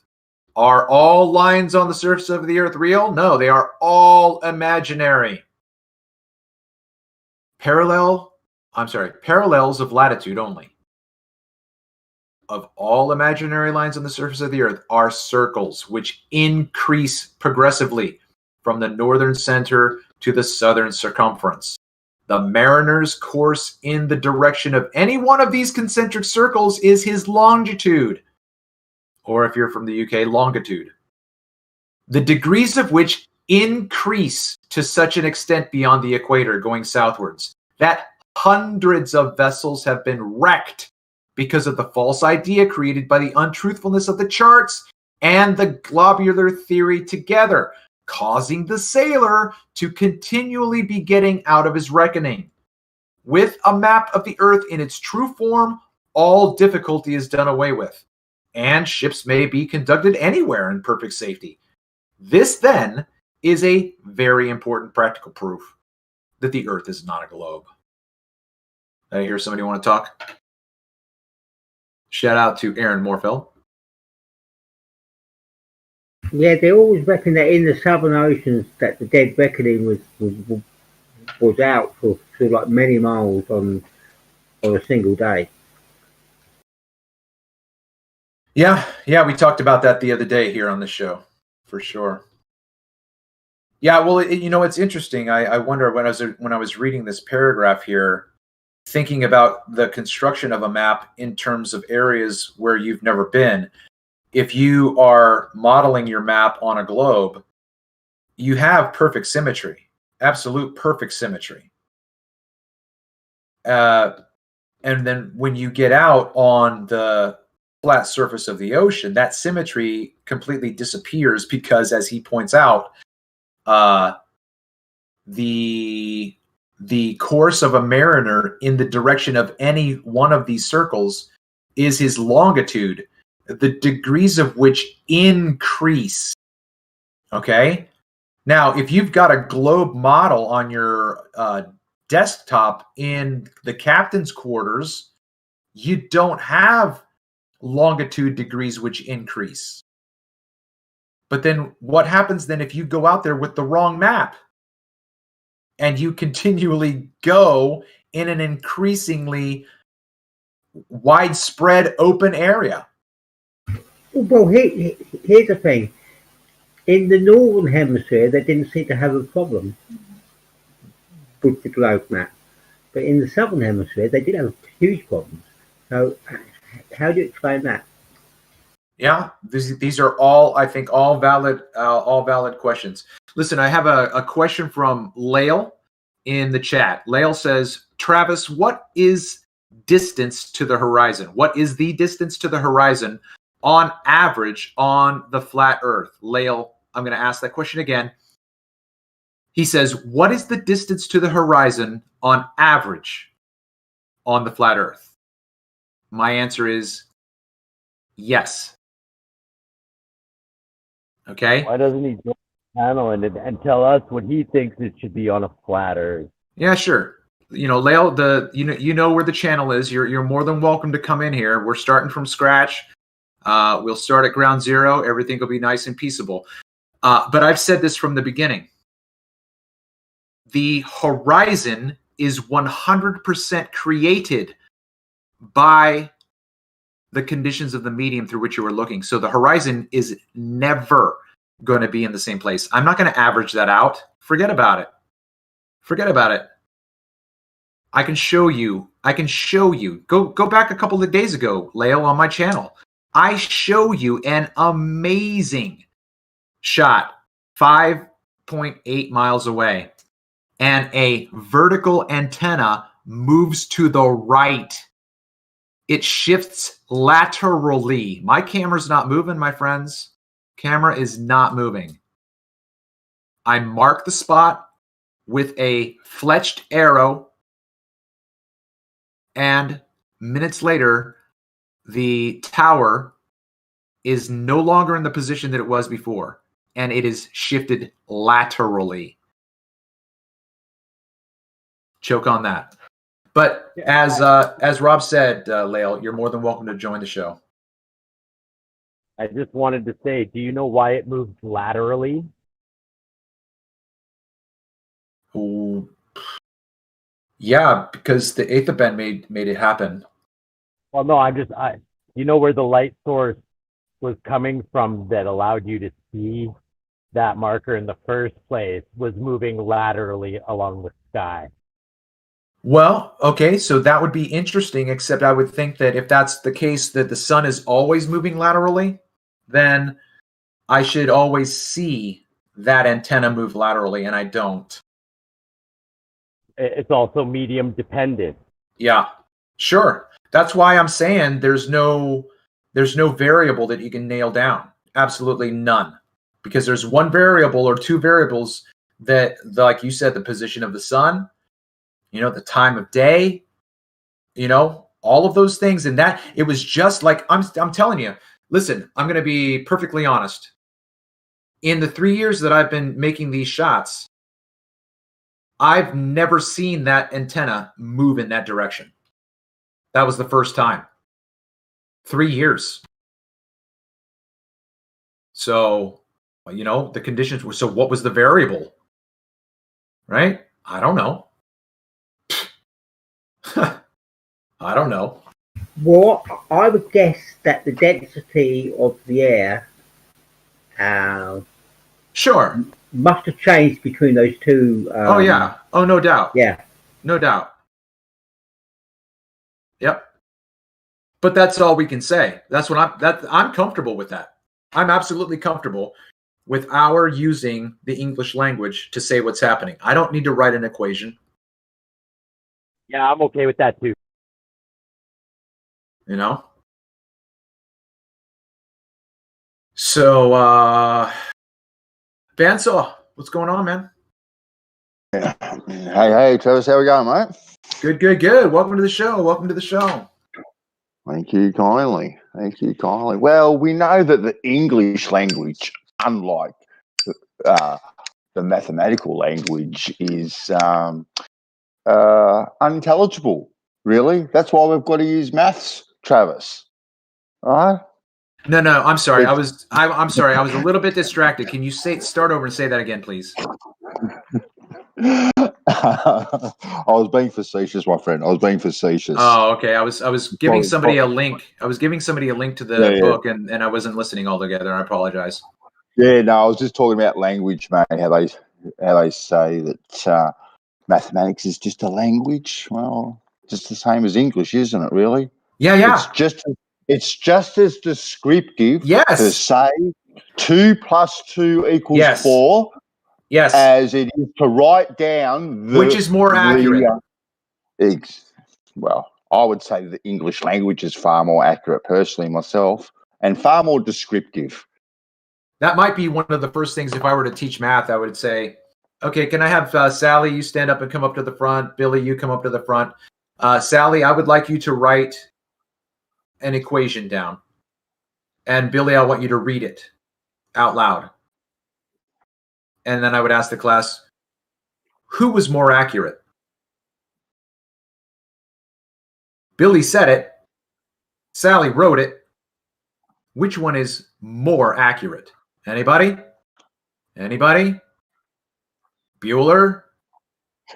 But that's exactly the point where I got to with my conversations with Andrew Thomas Young. And he said, if you don't do the trigonometry, you are not going to succeed in this field. Don't even bother if you're not going to do the maths. And I said, math is a language. I'm saying what I'm seeing. That's a language. You're now translating what you see from what you think, from what you might say, into another language. That's like the telephone wire game, right? Where you say something to somebody and they say something to somebody, and by the time you get to the fourth point, it's like, it's kind of like this. I would say if you use a lot of maths, a lot of people won't understand it. But if you just say it in like English, in the descriptive form of English, you could say that the density of the air was different in a sideways direction, so that caused the object to move sideways. Yeah, I mean, it's possible. I honestly don't think that we can. I honestly do not think that we can science that. We can describe it. We can say this is what's happening. Why? You're not going to know. You're never going to know. Ever. Why? Ever. Why? Again, referencing the esteemed and venerable Andrew Thomas Young. When I showed him the video of an inferior mirage breaking up right at the vanishing at the fold line, and I said to him, "What do you think is happening right there?" He said, "I don't know." He said, "Maybe a boat out on the water drove by and disturbed the air." I'm like, "Really? Really? So you don't know and you don't know. And you're going to just make some shit up? Do you have a variable in your equation in parentheses for a boat possibly passing through your field of view? You got that in your equation? Come on. If you're going to do that, then you're going to have to take loads of measurements of the air density at different points. And if you was going to plug that into your maths, then you could do it. But just to say like a maths equation, yeah, you don't really know what you got.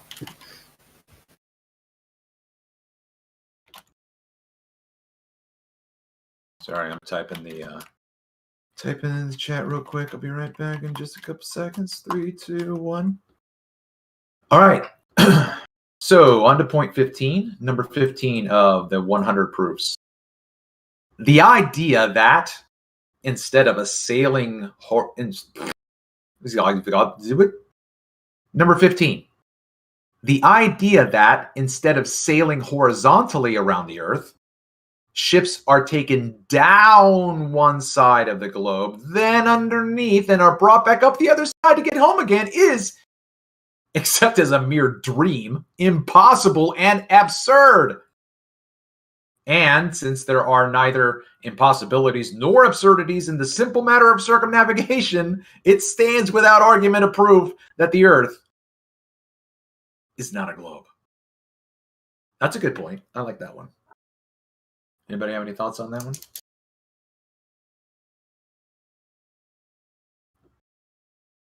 I'm not sure that it actually proves anything really, but yeah, I mean, if he wants to add it as a proof, you know, I don't actually see that as a proof, but yeah, carry on.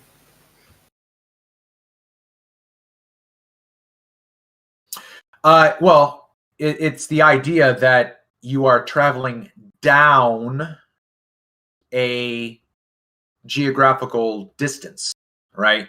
If the Earth is a sphere, you're going down, away from, and then underneath, right?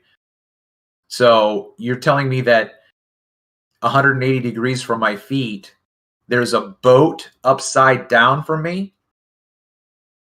That's the idea, right? So then the boat is now, now the boat is, I mean, imagine, if you will, imagine, everyone. There's a sphere big enough in a World's Fair for you to walk on. And it's so large that you're not going to notice that every step that you take is a degree of elevation away from your original point. When you... Well, here's the thing. In the northern hemisphere, the sun does a U shape. If you was in the southern hemisphere and you was truly upside down, the sun would do it at an N shape. Wouldn't you agree? Sure. Yep.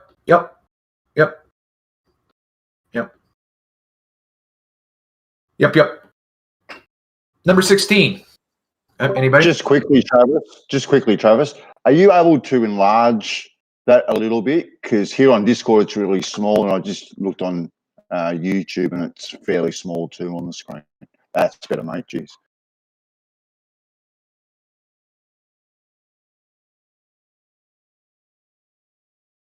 Thank you. No, thank you. My old eyes are like, wow, that's great. All right, number 16. Yeah, can I just say hello to Bandsaw Bandit? I think we chatted in the past, probably some time ago, probably a year or more ago. Yeah, I think so too, Astro. How you going, my friend? Good? Yeah, not too bad. How are you? Good. I'm good. Good stuff. Anyway, we'll get back on to number 16 and we'll chat later. Number 16. Okay. If the Earth were a globe, the distance round its surfaces at, say, 45 degrees south latitude.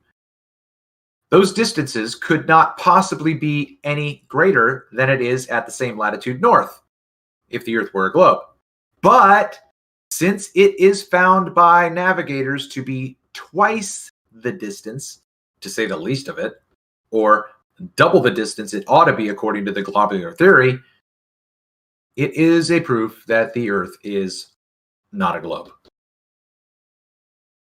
Again, this is dealing with the issue of longitude, latitude, and moving out from an axis, center of axis, or the surface of a globe. I think we talked a little bit about that earlier. You know, it's interesting that some of these are, I wouldn't say repetitious, but they are so closely related that they seem repetitious. That's one of the things that I did notice about Eric Dubé's 200 proofs. I'm like, I think you can get away with using a lighthouse once. I'm not going to consider that 10 proofs of 10 different lighthouses. You understand what I'm saying? Yeah, can I just ask, how on earth do you think aircraft flights in the southern hemisphere have gotten away with it for so long? Oh, I don't even know. Haven't even thought about it. I'll leave that to somebody else. I wouldn't know. Wouldn't know. Flights only go from point to point. Yeah, because they must be fudging. They must be fudging the distances, don't you think?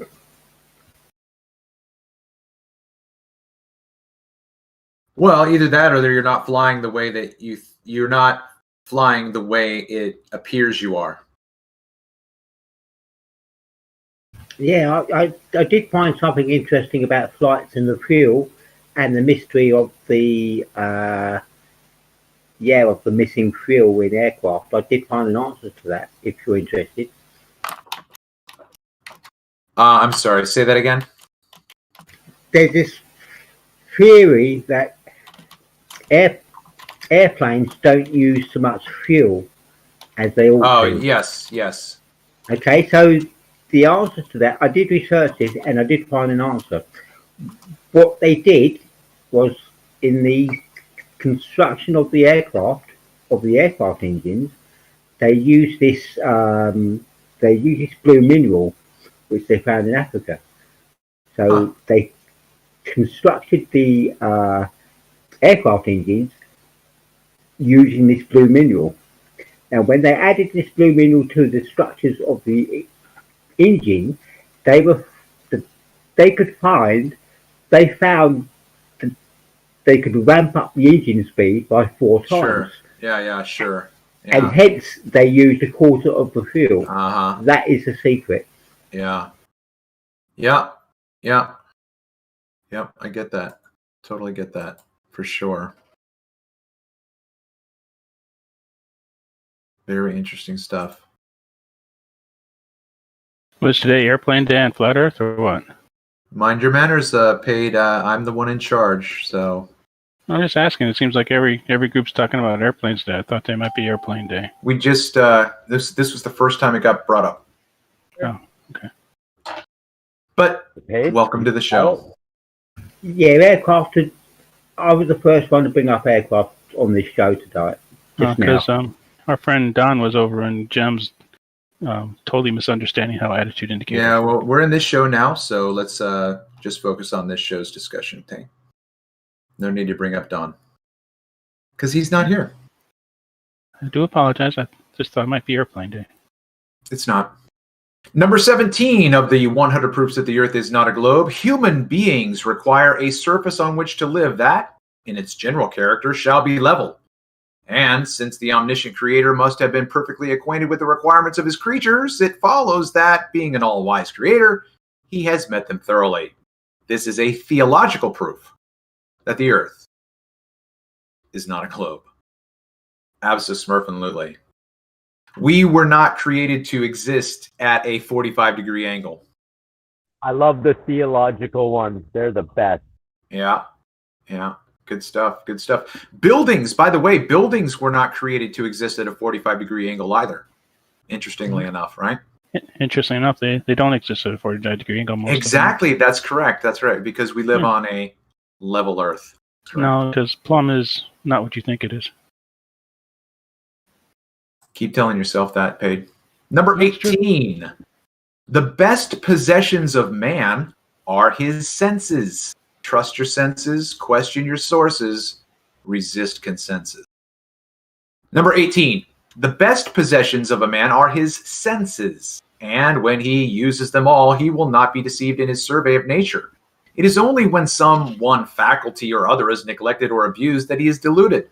Every man in full command of his senses knows that a level surface is a flat or horizontal one. This is 1885, everybody. Every man in full command, you just wait your turn. Every man in full command of his senses knows that a level surface is a flat or a horizontal one. But astronomers tell us that the true level is the curved surface of a globe. They know that man requires a level surface on which to live, so they give him one in name that is nominal, which is not one in fact, which is not one in the phenomenological sense. Since this is the best that astronomers with their theoretical science can do for their fellow creatures, deceive them, it is clear, I love this writing, it is clear that the things are not as they say they are. And in short, to wrap it all up, it is a proof that the Earth is not a globe. Actually, I have this book. I would encourage you to read it. I do. I read for comedy relief. Mm-hmm. Yep. Oh, I missed 15, one of my favorites. I'm sorry. I wasn't here. Yeah, we're sorry you weren't here too. This was really good. I appreciate this one. The best possessions of a man are his senses. And you can't be fooled. Like, I mean, there's no such thing as optical illusions, right? Is that what this says? No, I'm saying. Can you read this for us and tell us where that says that? Let me do it for you, Paid. Let me do it for you. I'm going to read it again, and you tell me when. Okay. You brought up this rebuttal. You tell me when he says what you just said. The best possessions of a man are his senses, and when he uses them all, he will not be deceived in his survey of nature. It is only when some faculty or other is neglected or abused that he is deluded. Every man in full command of his senses knows that a level surface is a flat or horizontal one. But astronomers tell us that the true level is the curved surface of a globe. They know that a man requires a level surface on which to live, so they give him one in name, but not one in fact. Since this is the best that astronomers with their theoretical science can do for their fellow creatures, deceive them, it is clear that the things are not as they say they are. So where in this did you get to infer what you thought this implied? It implies that your senses can't be fooled, and they can be. Okay, it implies that your senses can be fooled. Okay, we're going to do it again. The best that's okay. possessions. I don't need to hear. I don't need to hear. You're the one. No, thank you so much for bringing up this point of contention, because we're going to stay here until you say, "Oh, I see where I'm wrong." Okay. No, I'm not wrong though. No, I'm not going to listen to this. Here we go. You ready? Okay, hold on. Fuck. Hold on. The best possessions of a man are his senses. And when he uses them all, okay? Not just looking with his eyes. He's not just looking with his eyes. He's also thinking with his noggin. He's not just touching with his hand. He's also thinking with his noggin. He's not just listening with his ear. He's not just tasting. He's also, okay, listen, all of his faculties, when he uses them all, he will not be deceived or misled. That is not to say that when he first discovers or first encounters a refractive distortion or a refractive phenomenon, right? So, Paid, have you heard of the Flying Dutchman? The what? Have you heard? Have you heard of the Flying Dutchman? Yes, I know about the Flying Dutchman. What about it? Okay, just real quick, what is it? What do you understand it to be? It's a legend about a ship, right? Can you give us a little bit more than that, please? Do you know what the legend is? Do you know what the legend is? Do you know what the legend is? No, what's the legend? Okay, the legend is that there are observations that mariners make of distant ships that appear to be floating above the water. They can see the water, and the water appears to end, but they see ships above the water. Okay, I mean, we know about that. We know about, yeah. Yeah, that's a refractive phenomenon. Yep, that's right. So that's optical illusion. Optical illusion. Okay, so Jim, if someone sees that, okay, hold on. If someone sees that for the first time, they could very well be confused. What is that? What is that? What is that? That's really interesting. You understand that there are like pilots who crash all the time because they this is a red herring. Senses, right? No, this is a red herring. No, this is exactly what the case. No, we're talking about a ship on the water. We're not talking about pilots in the air. It's a red what's herring. the difference? You're saying that your senses cannot be fooled. That if you use all your senses, you cannot be I'm not fooled. going to go down And this there are guys road. in airplanes. You're not, Paid. because I'm not going to just go down this road. Paid. Of course, you're not going to go down this road. Okay, paid. Because it trashes Paid. your argument. No, listen very carefully. We are talking about an observation on the ocean right now. If you, later on, after we're done with these readings, if you would like to bring up and discuss something that you would like to discuss, then we can do that. But so right now, we can only discuss I'm gonna what put you on want to mute. discuss, right? I'm going to put you on mute. Okay? You can only discuss There what you go. Fucking trolls, man. Oh, we only want to discuss you. No, okay, listen. I just pointed out the fact that you're not being logical. We're not talking about that right now. Oh, so we're not going to talk about what I want to. No, we can talk about that later if you want. Right now, we're talking about this. I brought up this. You're not addressing that. You're trying to bring up a red herring. Sorry, not going to do it. Number 18. Every man in his senses goes the most reasonable way to work to do a thing. Isn't that right, Rob?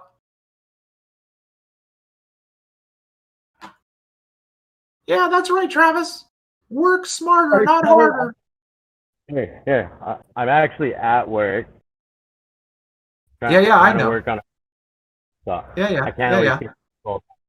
No, I was just ribbing you a little bit. All right, number 19. Every man in his senses.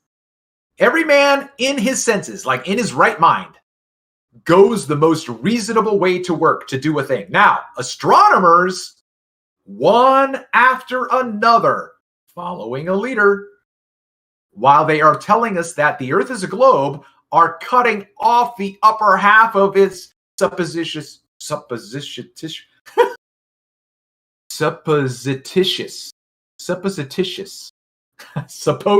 Why didn't you just say supposed? Okay, I'm going to have to do that one over. While they are telling us that the Earth is a globe, they are cutting off the upper half of this supposed globe in their books. And in this way, forming the level surface on which they describe man as living and moving. Now, if the Earth were really a globe, this would be just the most unreasonable and suicidal mode of endeavoring to show it. You know what? I would actually need a picture of what this is talking about. I'm not sure I get the picture that is being painted here. He's talking about Mercator projection. He's talking about a Mercator projection. Oh, okay. I see. I think I understand what you're saying. Okay. So you're saying that they open up the globe, as it were, like an orange peel, and the top and the bottom are bifurcated, but the middle shows the entire continental structure out in front of you. Is that what you're saying? That's correct. That's what he's talking about. Yeah. Okay. Appreciate that clarification. Thank you. All right. So now, if the Earth were really a globe, this would just be the most unreasonable and suicidal mode of endeavoring to show it. So that, unless theoretical astronomers are all out of their senses together, it is clearly a proof that the Earth is not a globe.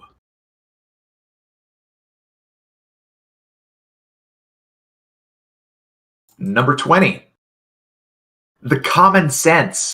Okay, now we're talking about an intellectual, epistemological arena here. The common sense of a man tells him, if nothing else told him, that there is an up and a down in nature, even as regards the heavens and the earth. But the theory of modern astronomers necessitates the conclusion that there is not.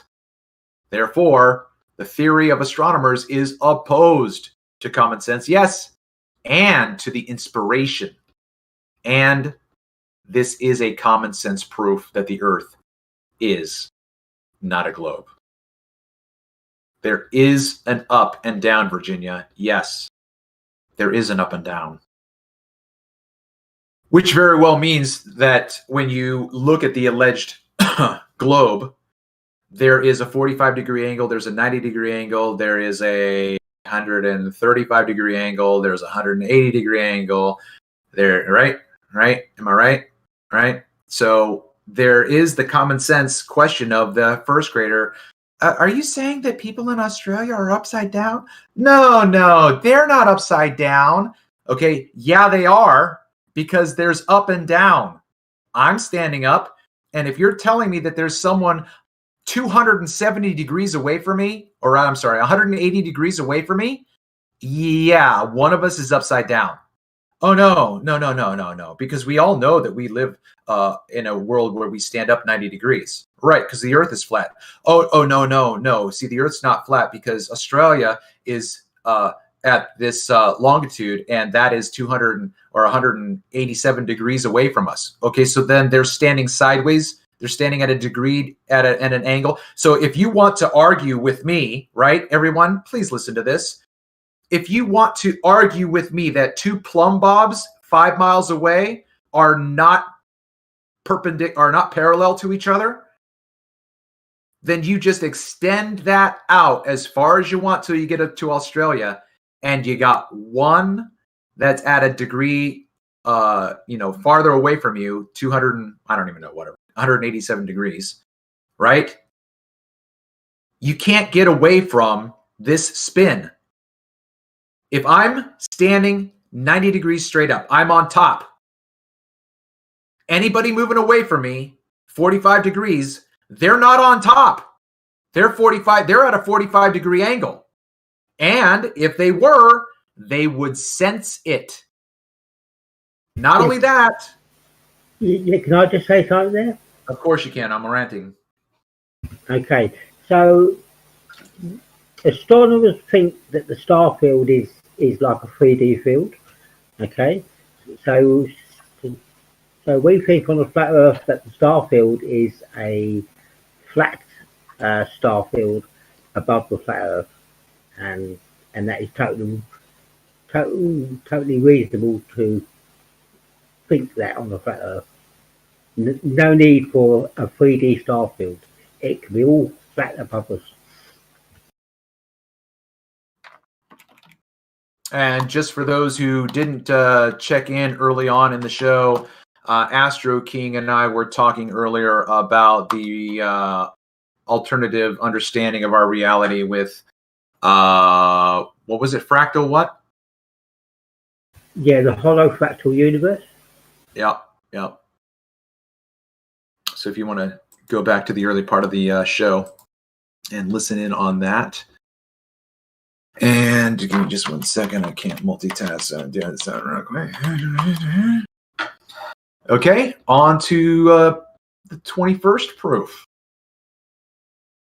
Man's experience tells him that he is not constructed like the flies that can live and move upon the ceiling of a room with as much safety as on the floor.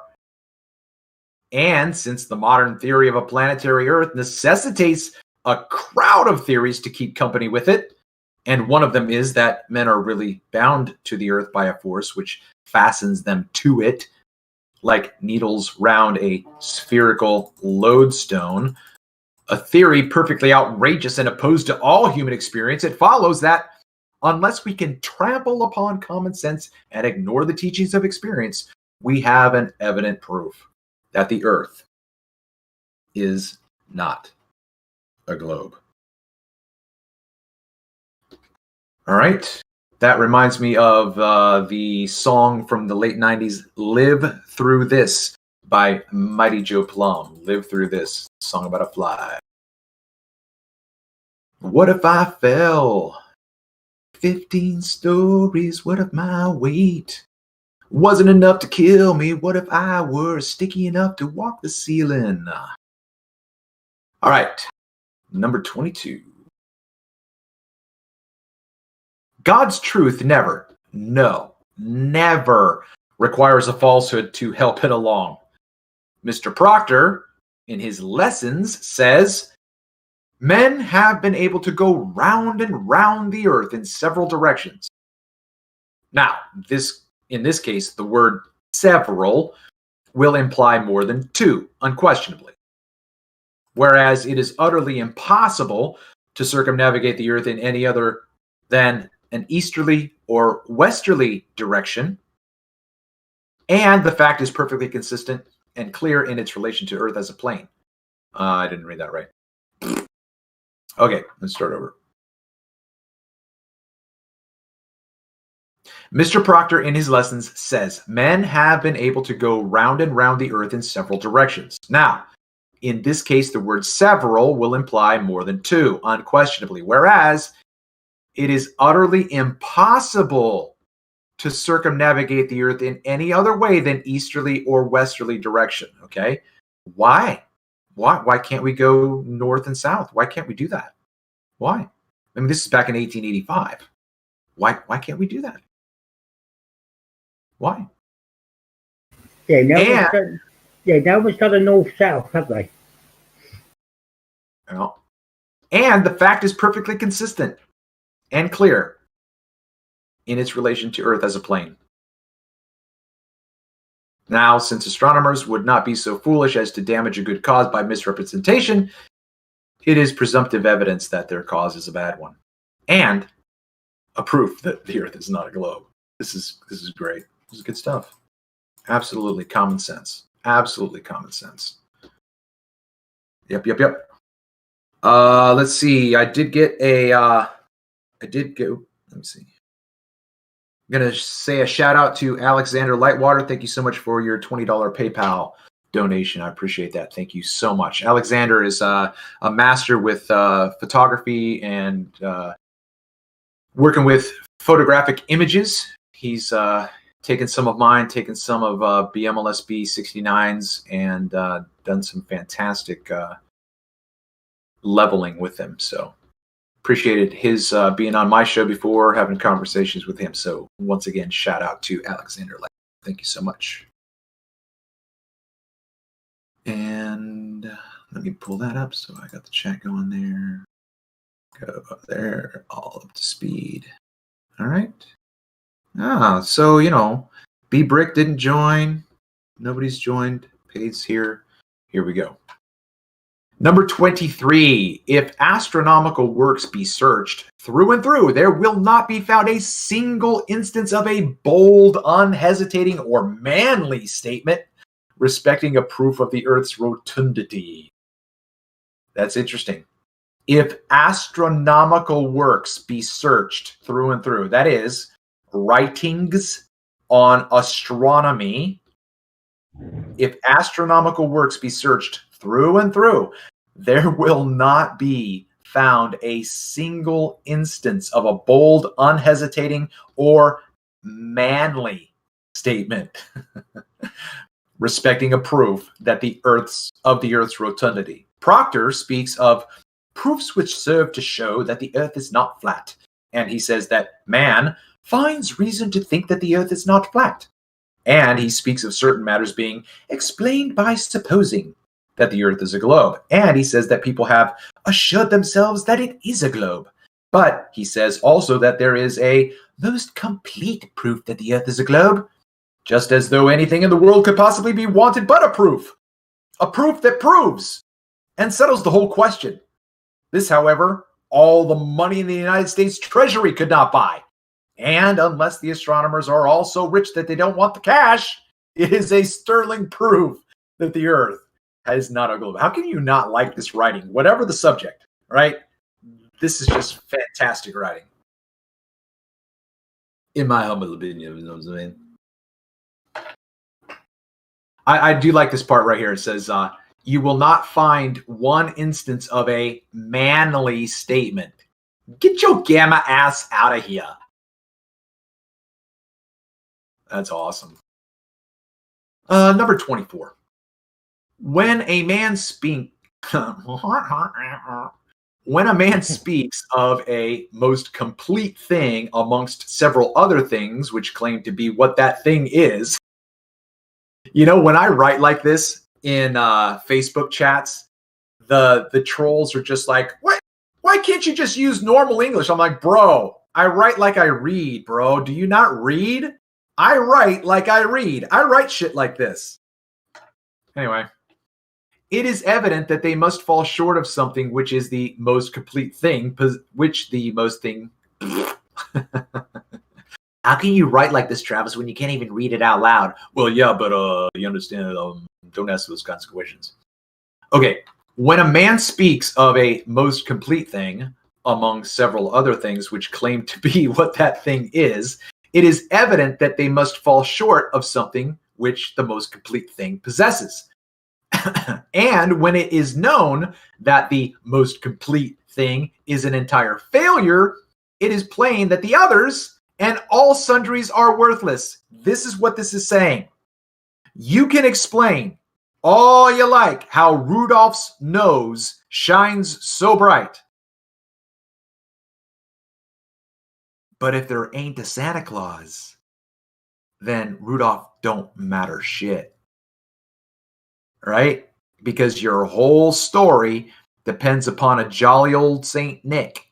And if he ain't real, then I don't give a smurf how you tell me how incandescent that Rudolph's nose is, or what you know, or how, or no. If your major premise, what this is saying, if your major premise is invalid, all your minor premises are shit. Doesn't matter how good they smell. Proctor's most complete proof that the Earth is a globe lies in what he calls the fact that distances from place to place agree with calculation. But I've got maths. My calculations show me. But since the distance around the Earth at 45 degrees south of the equator is twice the distance it would be on a globe, it follows that what the great astronomer of the age calls a fact is not a fact. That his most complete proof is a most complete failure. And that he might as well have told us at once that he has no proof to give us at all. Now, since if the Earth be a globe, there would necessarily be piles of proofs around us, it follows that when astronomers, with all their ingenuity, are utterly unable to point one out, to say nothing about picking one up, that they give us a proof that the Earth is not a globe. Well, this just shows that he had access to the distances that sailing ships actually travelled in the southern hemisphere, don't you think? Somewhere, but not really. So, go ahead, Rob. Roof aerial, left side window aerial, rear spoiler aerial, rear window aerial. Are you showing something? Is telematic same thing? Because we unplugged the telematics box. Rob, everything. Are you talking to us? Yeah, the only thing I haven't undone, I guess, is the left window aerial. Okay, he is off his rocker. I don't think he was talking to us. Did you guys think he was talking to us? Yeah, I think he was accidentally off mute, but somebody remind me like in a minute to take him off mute. Okay, we good? We good? Oh, where'd paid NASA shills go? He left. Oh, I wonder why he left. He never leaves. Yeah, he left. Oh, that's too bad. Number 25. The surveyor's plans in relation to the laying of the first Atlantic telegraph cable shows that in 1,665 miles, that is from Valencia, Ireland, to St. John's, Newfoundland, the surface of the Atlantic Ocean is a level surface, not the astronomer's level either. The authoritative drawings published at this time are a standing evidence of the fact and a form of practical proof that the Earth is not a globe.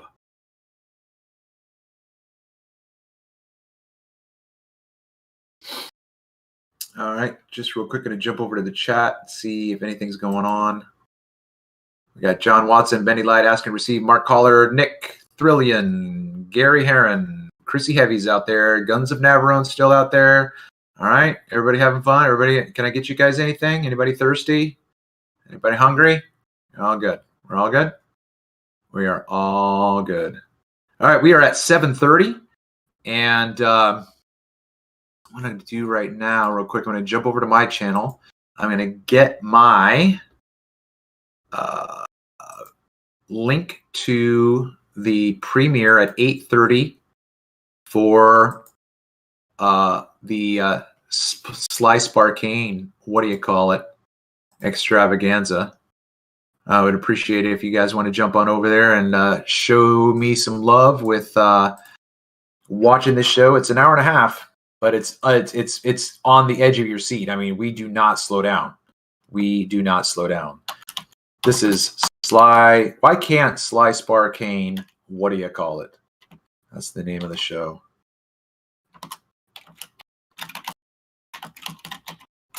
There we go. Be there or be sphere. What's going on? Cheers to you, Ian Adams. Appreciate that, Beerski. Appreciate that virtual beer since I've given up the bubbly. Given up the hops.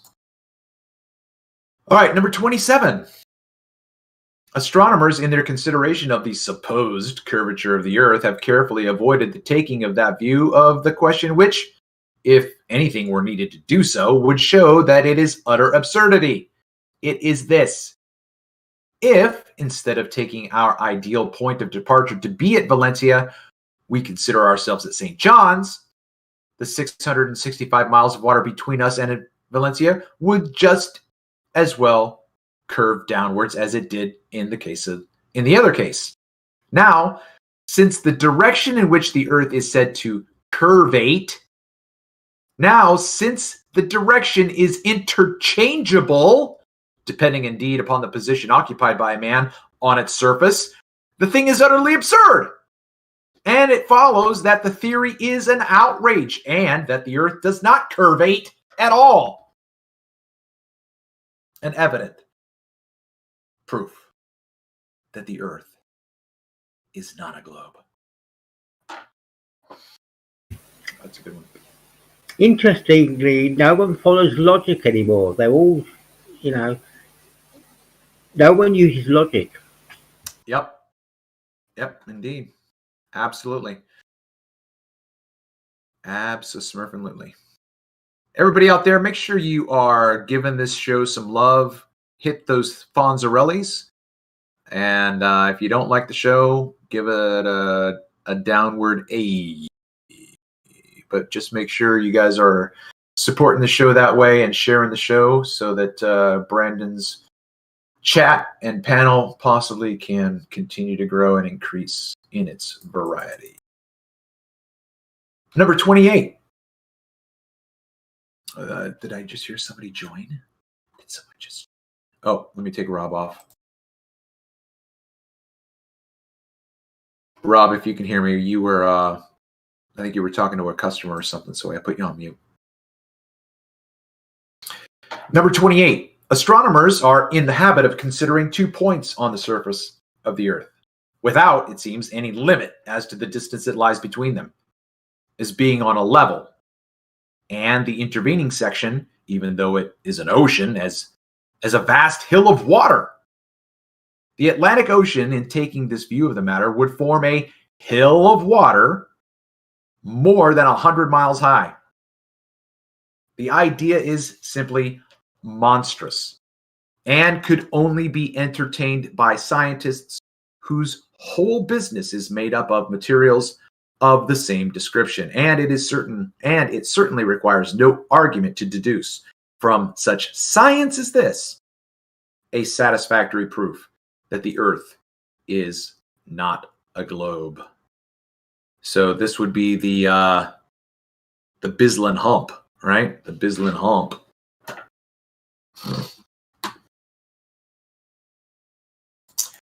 Number 29. Unless anybody else, you guys want to bring, we good? We good? Crickets. Oh, I see Rob sent me a message here. Hold on, let me look and see. I'm muted. Yeah, I know you're muted. Monkey boy. Chatterhead. But you're not muted anymore. I remembered. Number 29. If the Earth were a globe, it would unquestionably have the same general characteristics, no matter its size, as a small globe that may be stood upon a table. As the small globe has a top, bottom, and sides, so must also the large one, no matter how large it be. I came to this realization immediately. This is what I was talking about earlier with being 45 degrees, 135 degrees, 187 degrees. Yes, absolutely. This is what happened. I was saying this before, and something was said, and I forgot what I was saying. If you could go to a World's Fair and they had this massive sphere upon which you could stand and walk in any distance, you would be walking down from where you are. You cannot go to the bottom and stand and be at a 90-degree angle and walk up. Can't do it. Okay? It's absurd. It's absurd. Absurd. Go back to the entire basis upon which this entire model is based. The very first claim, people. What was the very first scientific declaration about the nature of our existence on a globe? Who said it first? Upon what were those declarations based? Were they based upon observable, measurable distance? Or was it an idea? Because if it was a smurfing idea, you can build anything around that idea, and you can construct any language you like to represent that idea. But we all live in a 90-degree world. Can I just say something there? Yep. I think a lot of the globe people don't want to say that it's flat because they don't want to believe that we live in a constructed world that was built perhaps by someone, and they don't want to see that. Yeah, that's interesting. We got a $2 super chat from Not Drunk, but Rockets Are Cool. Travis, you have less than half the normal viewers. Sad. Aw. Are you trying to hurt my feelings, Not Drunk? I'm not even looking at the numbers, so I could care less. I could care less. Okay. But thanks for the super chat. Appreciate that. Let's see. Number 30. If the Earth were a globe, an observer who should ascend above its surface would have to look downwards at the horizon. If it be possible to conceive of a horizon at all under such circumstances, even as astronomical diagrams indicate, at angles varying from 10 to nearly 50 degrees below the horizontal line of sight, it is just as absurd as it would be to be taught that when we look at a man full in the face, we're looking at his feet. But as no observer in the clouds or upon any eminence of the earth has ever had to do so, it follows that the diagrams spoken of are imaginary and false. That the theory which requires such things to prop up its equally airy and untrue, that theory which requires such things to prop it up is equally airy and untrue, and that we have substantial proof that the Earth is not a globe. Again, that is the idea that the horizon would descend away from us in every direction. You know what? Not Drunk, but you're here. You're here, Not Drunk. Thanks for being here. You're important. You matter. I hope you're happy.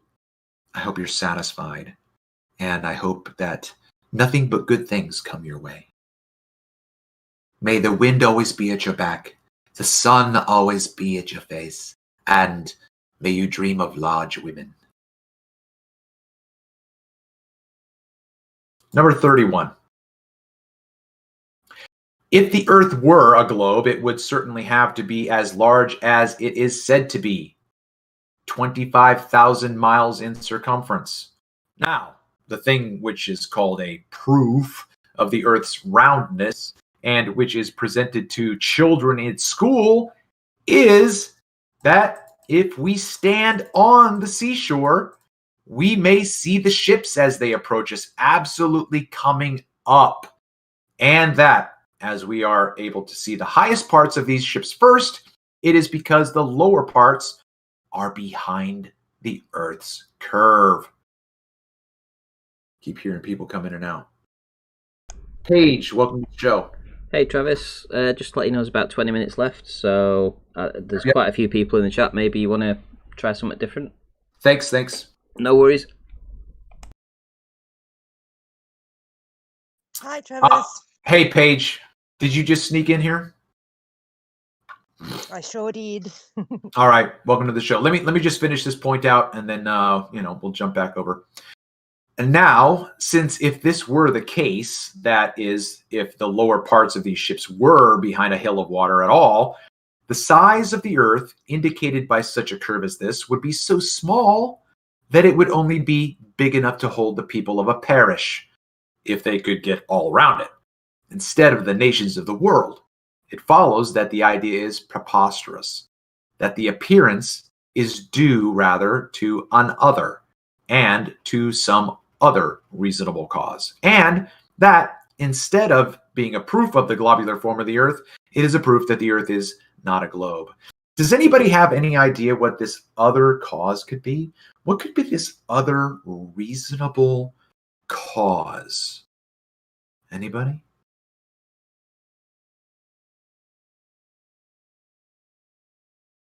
I would say the Aether Band. Everybody drink. But yeah. So I'm just going to wrap up with my final thoughts here. Thank you, Ranty. Thank you for letting my dream come true and letting me be on your show tonight, Brandon's show as well. So appreciate that. All right. So yeah, Paige, you came in. I see Steve A is here. I want to make sure FE Dogma. See you, Fish Bio, all you guys, lurkers, fine. Anything that we've read so far or listened to so far you guys want to comment on? We've had a few comments from Astro King, but anybody else?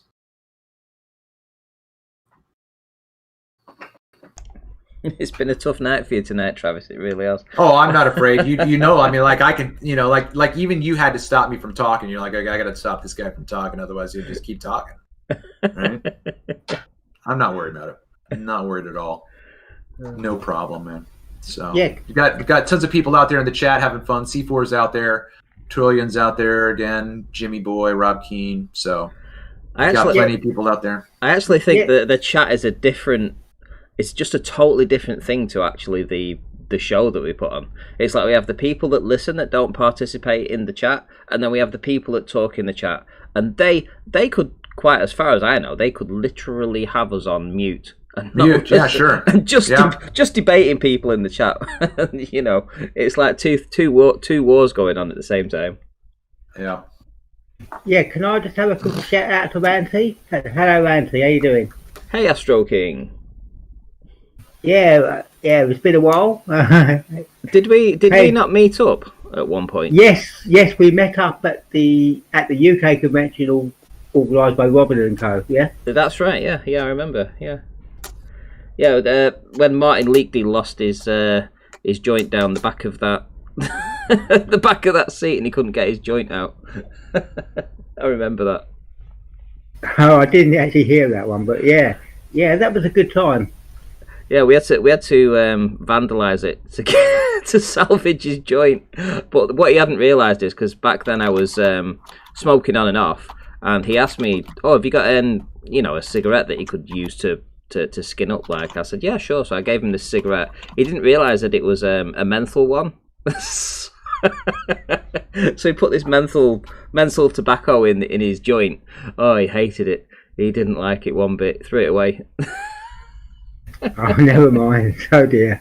Yeah, I smoke menthol pipe tobacco. Go ahead, Rob. I just said it's blasphemy to put tobacco in your joints anyway.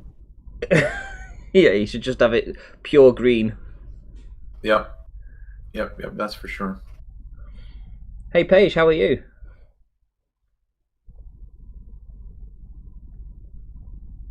Yeah, I'm fine, mate. I'm fine.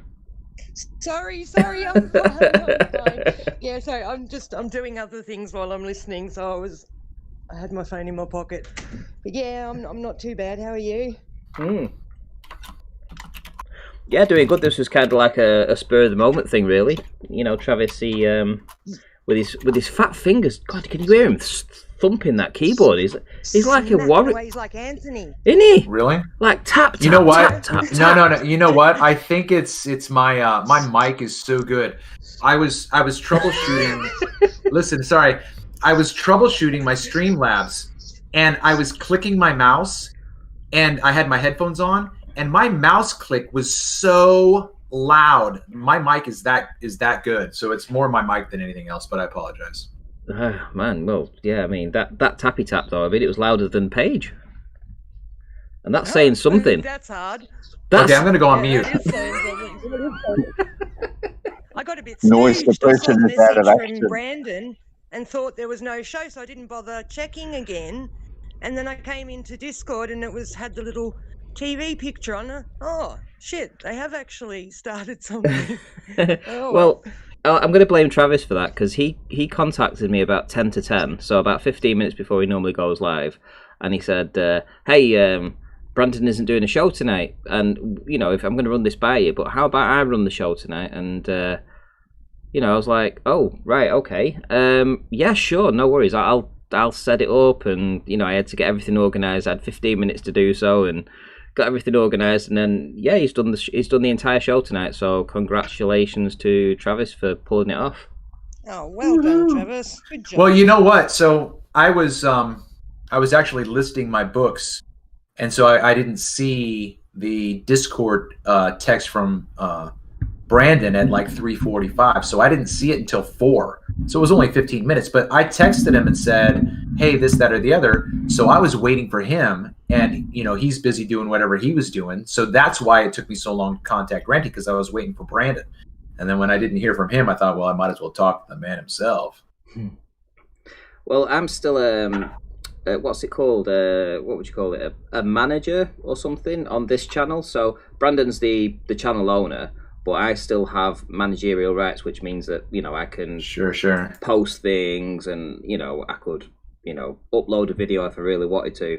But essentially, right. Brandon's the owner, you know. So I just wanted, you know, to have that ability to still be able to do that, and that's why I was able to do this live stream tonight. So it's always handy as well, so that if anybody ever does really need to, you know, to jump on the show and have something to talk about, if you've got something exceptional and Brandon's tied up and I'm available, you know, that option's always there. I can always help out. Good.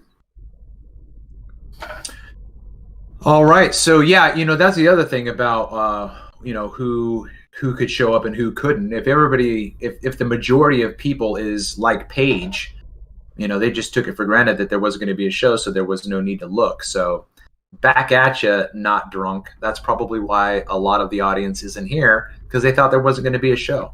Shout out to C4 for the $2 super chat. Yeah. Thank you for the shout out and the $2 super chat for the show. Appreciate that. All super chat money tonight goes to Brandon Toy. Yep. That's why I said show. No, it doesn't. It's Travis's. No. Let's not go down that route again. No contracts were signed at the beginning of this show. God, am I glad all that shit's over, eh? GoFundMe if he wants money. Yeah, that's right. There's an opportunity, PayPal or GoFundMe. That's absolutely correct. Yep. All right, well, let's go down the line for our final thoughts. Astro King, you have anything you'd like to say as we wrap up the show?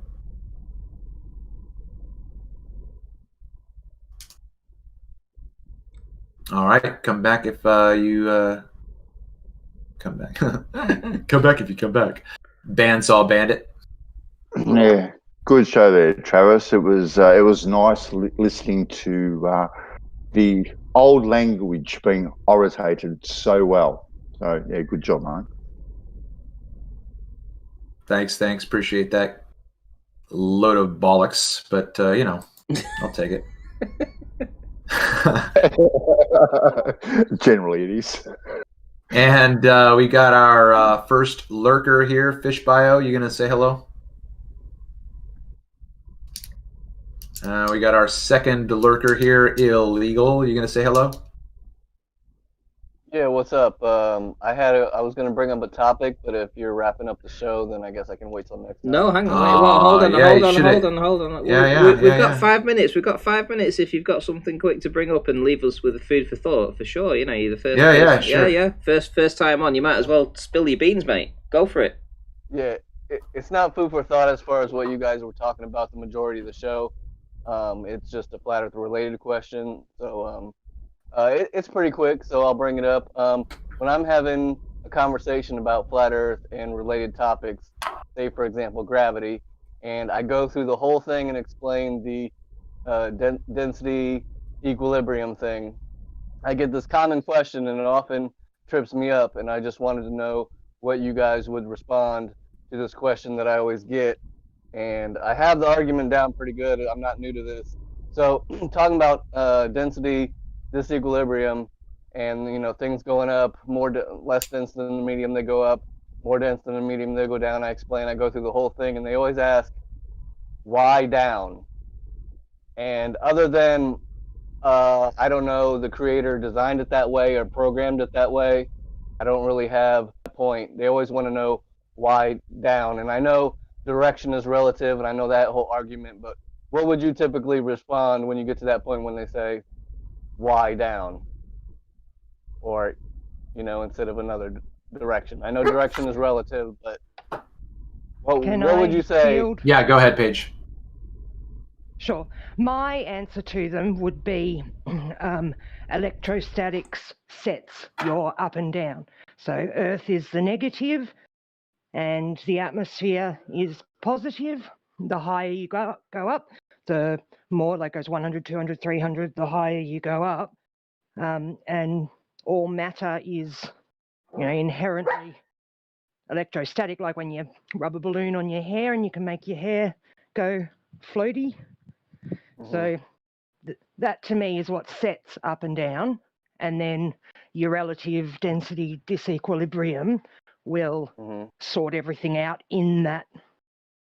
I mean, they have to understand we are in a created system, so they're, up and down isn't, it is set, it is a direction, Yeah, it's like, things at rest, they seek the equilibrium, and I get through all that. And just other than I say that, well, that's how it was designed or programmed in this reality that we live in, that's just the way, that we don't really know why, right? We can describe what we see, the phenomenon we observe. Yeah, well, it's like what Nathan says about entropy. We know it occurs, we know what's happening, but we can't really say why these things happen. And they don't know why. Hot always goes to cold. Yeah, well, they don't even know. Yeah. Because you can't science it, right? You can't do the cause and effects. You can't figure out the cause. It can't be science because we can't. There's no valid independent variable. We can't remove anything to say that's the cause of exactly why that direction it seeks rest downwards, as we've referred to it. I know direction is relative, but what we know is down or at our feet or at rest.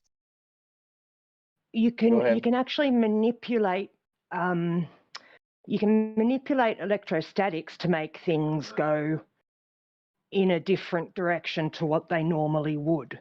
So just like with Anthony's egg thing, where he manipulated the density of the medium, you can also do that with electrostatics. So, it's just my personal opinion that they must both be, intrinsically linked. Right. And if you want to be if you want to be confrontational with them, which is pointless, but you could ask them, which direction would you prefer? Right? I brought up. I would say there's no experiment to prove the relative density thing. I brought up, Riley, the egg thing, and said, yes, we do have an experiment that proves, that if you would change the density of the medium, it affects whether it goes up or down. And then they go back to, yeah, but why up or down? Well, what it's about like a circular? They just go back. Because Earth's your circle back to negative. that. That's why that's down, because your negative will always attract your positives. So that's why down is down, because Earth is the negative. Okay, what about a helium balloon? You know, when they ask you that question, why don't you turn around to them and say, well, what about a helium balloon then? Right, and they'll say, well, why does that go up? there's your answer. They'll do the same thing as down. Yeah, but there's your answer. There's your answer. Your answer's in your question there. It's literally there. I think Paige really answered my question a little bit better. That satisfies me as far as magnetism. And so wherever the magnetism is, it's down. That's where the Earth is. That's where the stronger magnetism is. So that's where it goes. It doesn't go down because down is down. It goes down because that's where the magnet is. The negative is, yes, exactly. Right, the negative, right, okay. You're grounding everything, yeah. Have a look at, what's his name? Good Times for All, Zach Zabala. His latest globe. Did you? Thank you. Yeah, check out that video. It explains all this static electric stuff. Okay, thank you. My pleasure. Yeah, I think Travis has just put a link in the chat. It's called Incoherent Dielectric Mag. I would assume that's magnetism, yeah? Yeah. Acceleration, no. Incoherent dielectric acceleration, yeah. Okay, well then let me make a caveat. I posted a video where he's talking about incoherent dielectric magnetism. But you're going to be taken to his channel anyway, and then just go to his most recent video, and that's going to be the acceleration that Paige is talking about. Thanks. Oh, he could have called it magnetism, I suppose. I was just assuming he would have called it acceleration, but it could be that way. Travis, do you want to post that in the general chat? In Discord? Yes, please. So that Illegal can find it there as well, rather than having to find it through YouTube. And as long as excuse me, the guy that was just asking the question, I don't know your name, but as long as they're willing to agree that there is a magnetic field around whatever we live on, whether it's round, flat, whatever, triangle, that always should come into play at all times, right? I was just going to make a joke and say, don't things accelerate up and down at the same time? Sorry, that was a Rumpus reference. Yeah, I was just about to say Rumpus would tell you that helium is going up while it's still accelerating downwards. Yeah, he'll tell you that when you throw a baseball up, it's actually accelerating downwards. That's what he'll tell you. Hey, we've had a new super chat. We've had another super chat, guys. Julio Pavon, who's put, shout out to Brandon for doing a great job. Long follower of Ranty, myself, here, and will continue to follow this channel with you as well. So, yes, and keep it up, bro. So, excellent stuff for Brandon. But tonight, believe it or not, Travis was the host.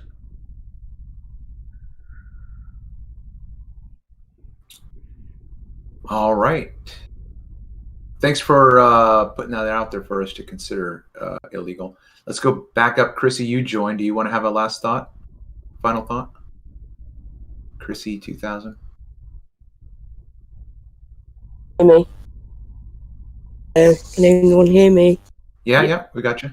Oh, right, yeah. No, I'm just a listener. Just a listener. I recommended the book Away into Flat Earth. I was looking at who went up into the skies originally. I looked at what did all their discoveries say and show, navigation, ships, balloonists, what did they see? What did they think of back refraction and this grey fog that they saw above, that's the route I'm going as to what did the original people that first went up see and discover about the atmospherics. Well, I believe that the first guy that went up in was it a hot air balloon? He went up to quite a high altitude. He turned around and said that it was an endless plane. Yeah, Mm-hmm. yeah. I think there was With an something. upturned edge. No, there was something before him in the 1700s. They were up in balloons back then. There's loads. There's hundreds. I've been scouring all the old 1800, 1900 books on, air travel, as they called it, before the blimp, even before the Wright brothers. I don't understand the science that they're all using to describe how the Earth is a ball, a spinning ball. Doesn't make any sense to me. So I'm going back to the old-fashioned, what they saw and what they wrote. I can go, I see that. I understand that. That makes sense to me. Well, I believe if you go back to the 1920s, they were still teaching flat Earth in schools in the 1920s. So don't let the propaganda. Don't let the propaganda that they turn around and tell you that, we've known for 200 or 500 years that the Earth is a globe, because I believe in the UK they were still teaching it in schools in the 1920s, and I believe that they were heretics. I mean, they were classing some of the scientists back then as heretics, and they were going to take them to court over this and stuff like this for their preachings about the Earth being a globe. So yeah, I mean, history is obviously written by the quote unquote the winners, and unfortunately the globe seemed to have taken over the winner's position after them. But that doesn't mean that it was the truth. History can be, is wrong on many things, and it's only what the winners tell you. So I'm a biblical believer of what it says about the Earth. And what I've done, because I believe that the Pope, Jesuits are all, I looked at whoever the astrologer, astronomer, sailor, balloonist, whether or not they were a Catholic or not, and whether the Pope paid for any of these trips and journeys. So I look carefully at who I actually read, because I see the agenda from very early on. And this guy, this 100 Proofs, actually arguing with an astronomer. He's a royal astronomer, and he's a Catholic, and obviously the guy that's written the 100 Proofs is a Protestant. And if you read the whole book, the beginning and the end, before the 100 Proofs, it's quite clear he gives it to them. Deception, lies, everything. It's this is what the truth is, and he printed the books himself, and he delivered them all round himself. Yeah. Thanks for joining the show, Chrissy. Yeah, it's only that we're wrapping up now. That's the only thing. Yeah, sorry. No, you need to join early. We normally start at 10. You're from the UK, aren't you? Yeah. You see, I'm not. When they go into the science of stuff, I can't say anything. I only know what I observe, what I know, and what I've read, and what I've seen. You lot, and so I just tend to listen. It's only because of this book that I was studying, and I will follow all the links of where he got his information from. Sailors, balloonists, because I prove all things, and I can't prove it with their science. It don't make no sense to me. But I'm always listening. All right. Well, again, thank you for joining the show. Jimbo, are you there? Final thoughts?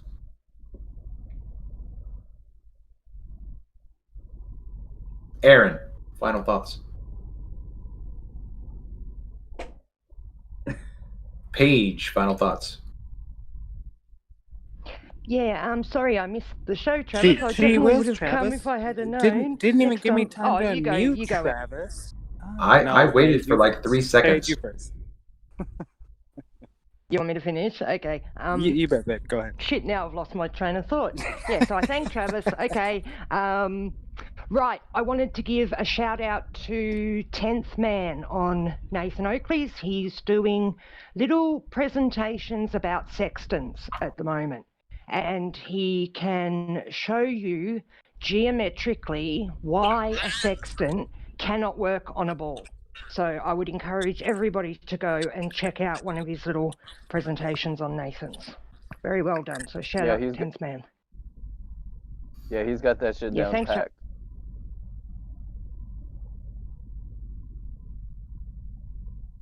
Okay, Aaron.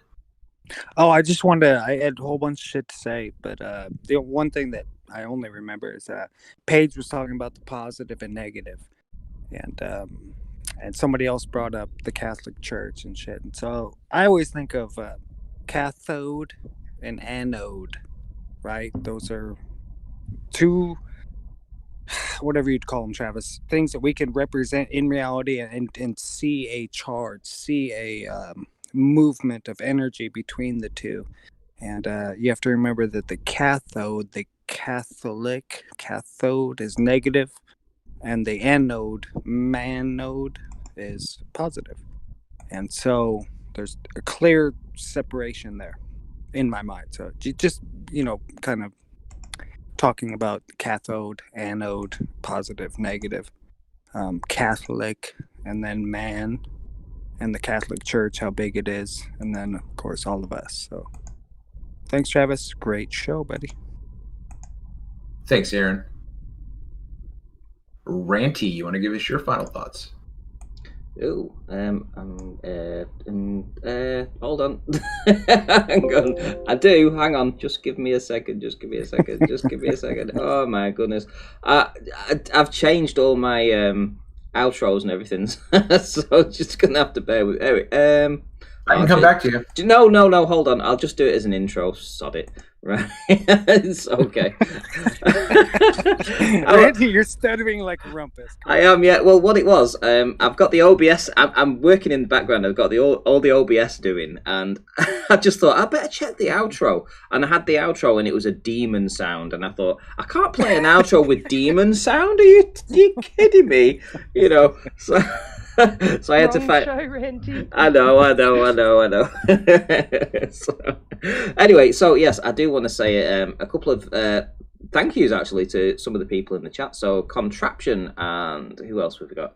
Mark Collard, Contraption, and Gamer Tamer, who all said they've all missed me. So what can I say? Thank you very much for saying that you missed me. And listen, it is nice to be back as well. It's nice to be listening to these guys and being a part of this show, because it's been absolutely awesome. This past couple of years, it's been great, and Travis has done an excellent job tonight. I have to applaud him for that, for stepping in and manning up and doing what he does best, which is showing you guys these beautiful proofs over Pontchartrain, which completely destroys Soundly's work, which I love, because Soundly's the biggest fraud on globe Earth.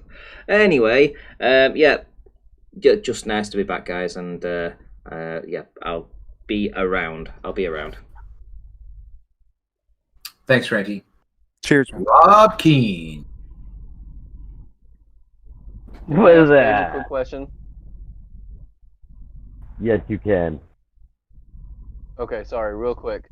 Paige, you mentioned 10th Man.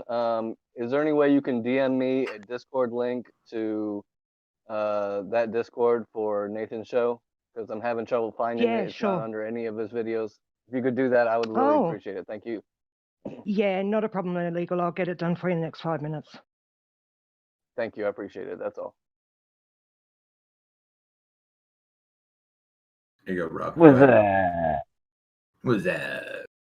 What a great show today was. Thank you very much. Thank you for getting rid of Paid Nasa's show in a timely manner. I thoroughly enjoyed every minute of today's show. Thank you. I appreciate that. And, he left of his own accord.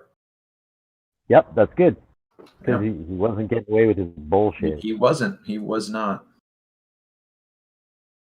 And finally, Steve A. You going to say good night? Hey, yeah. Hi.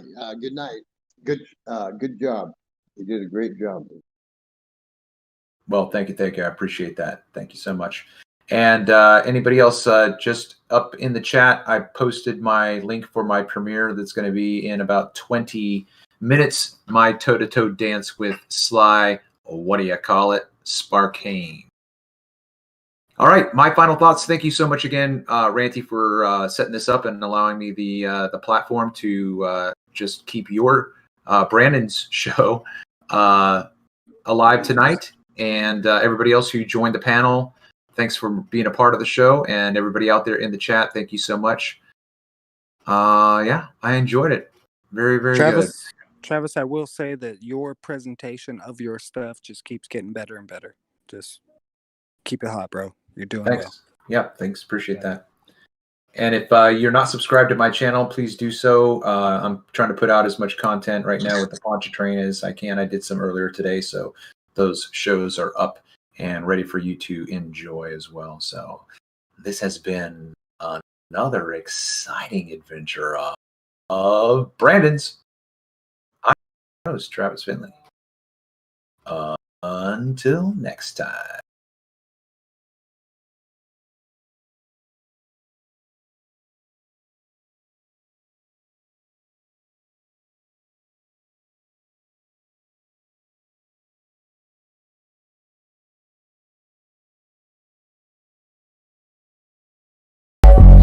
Feed a change to the ground.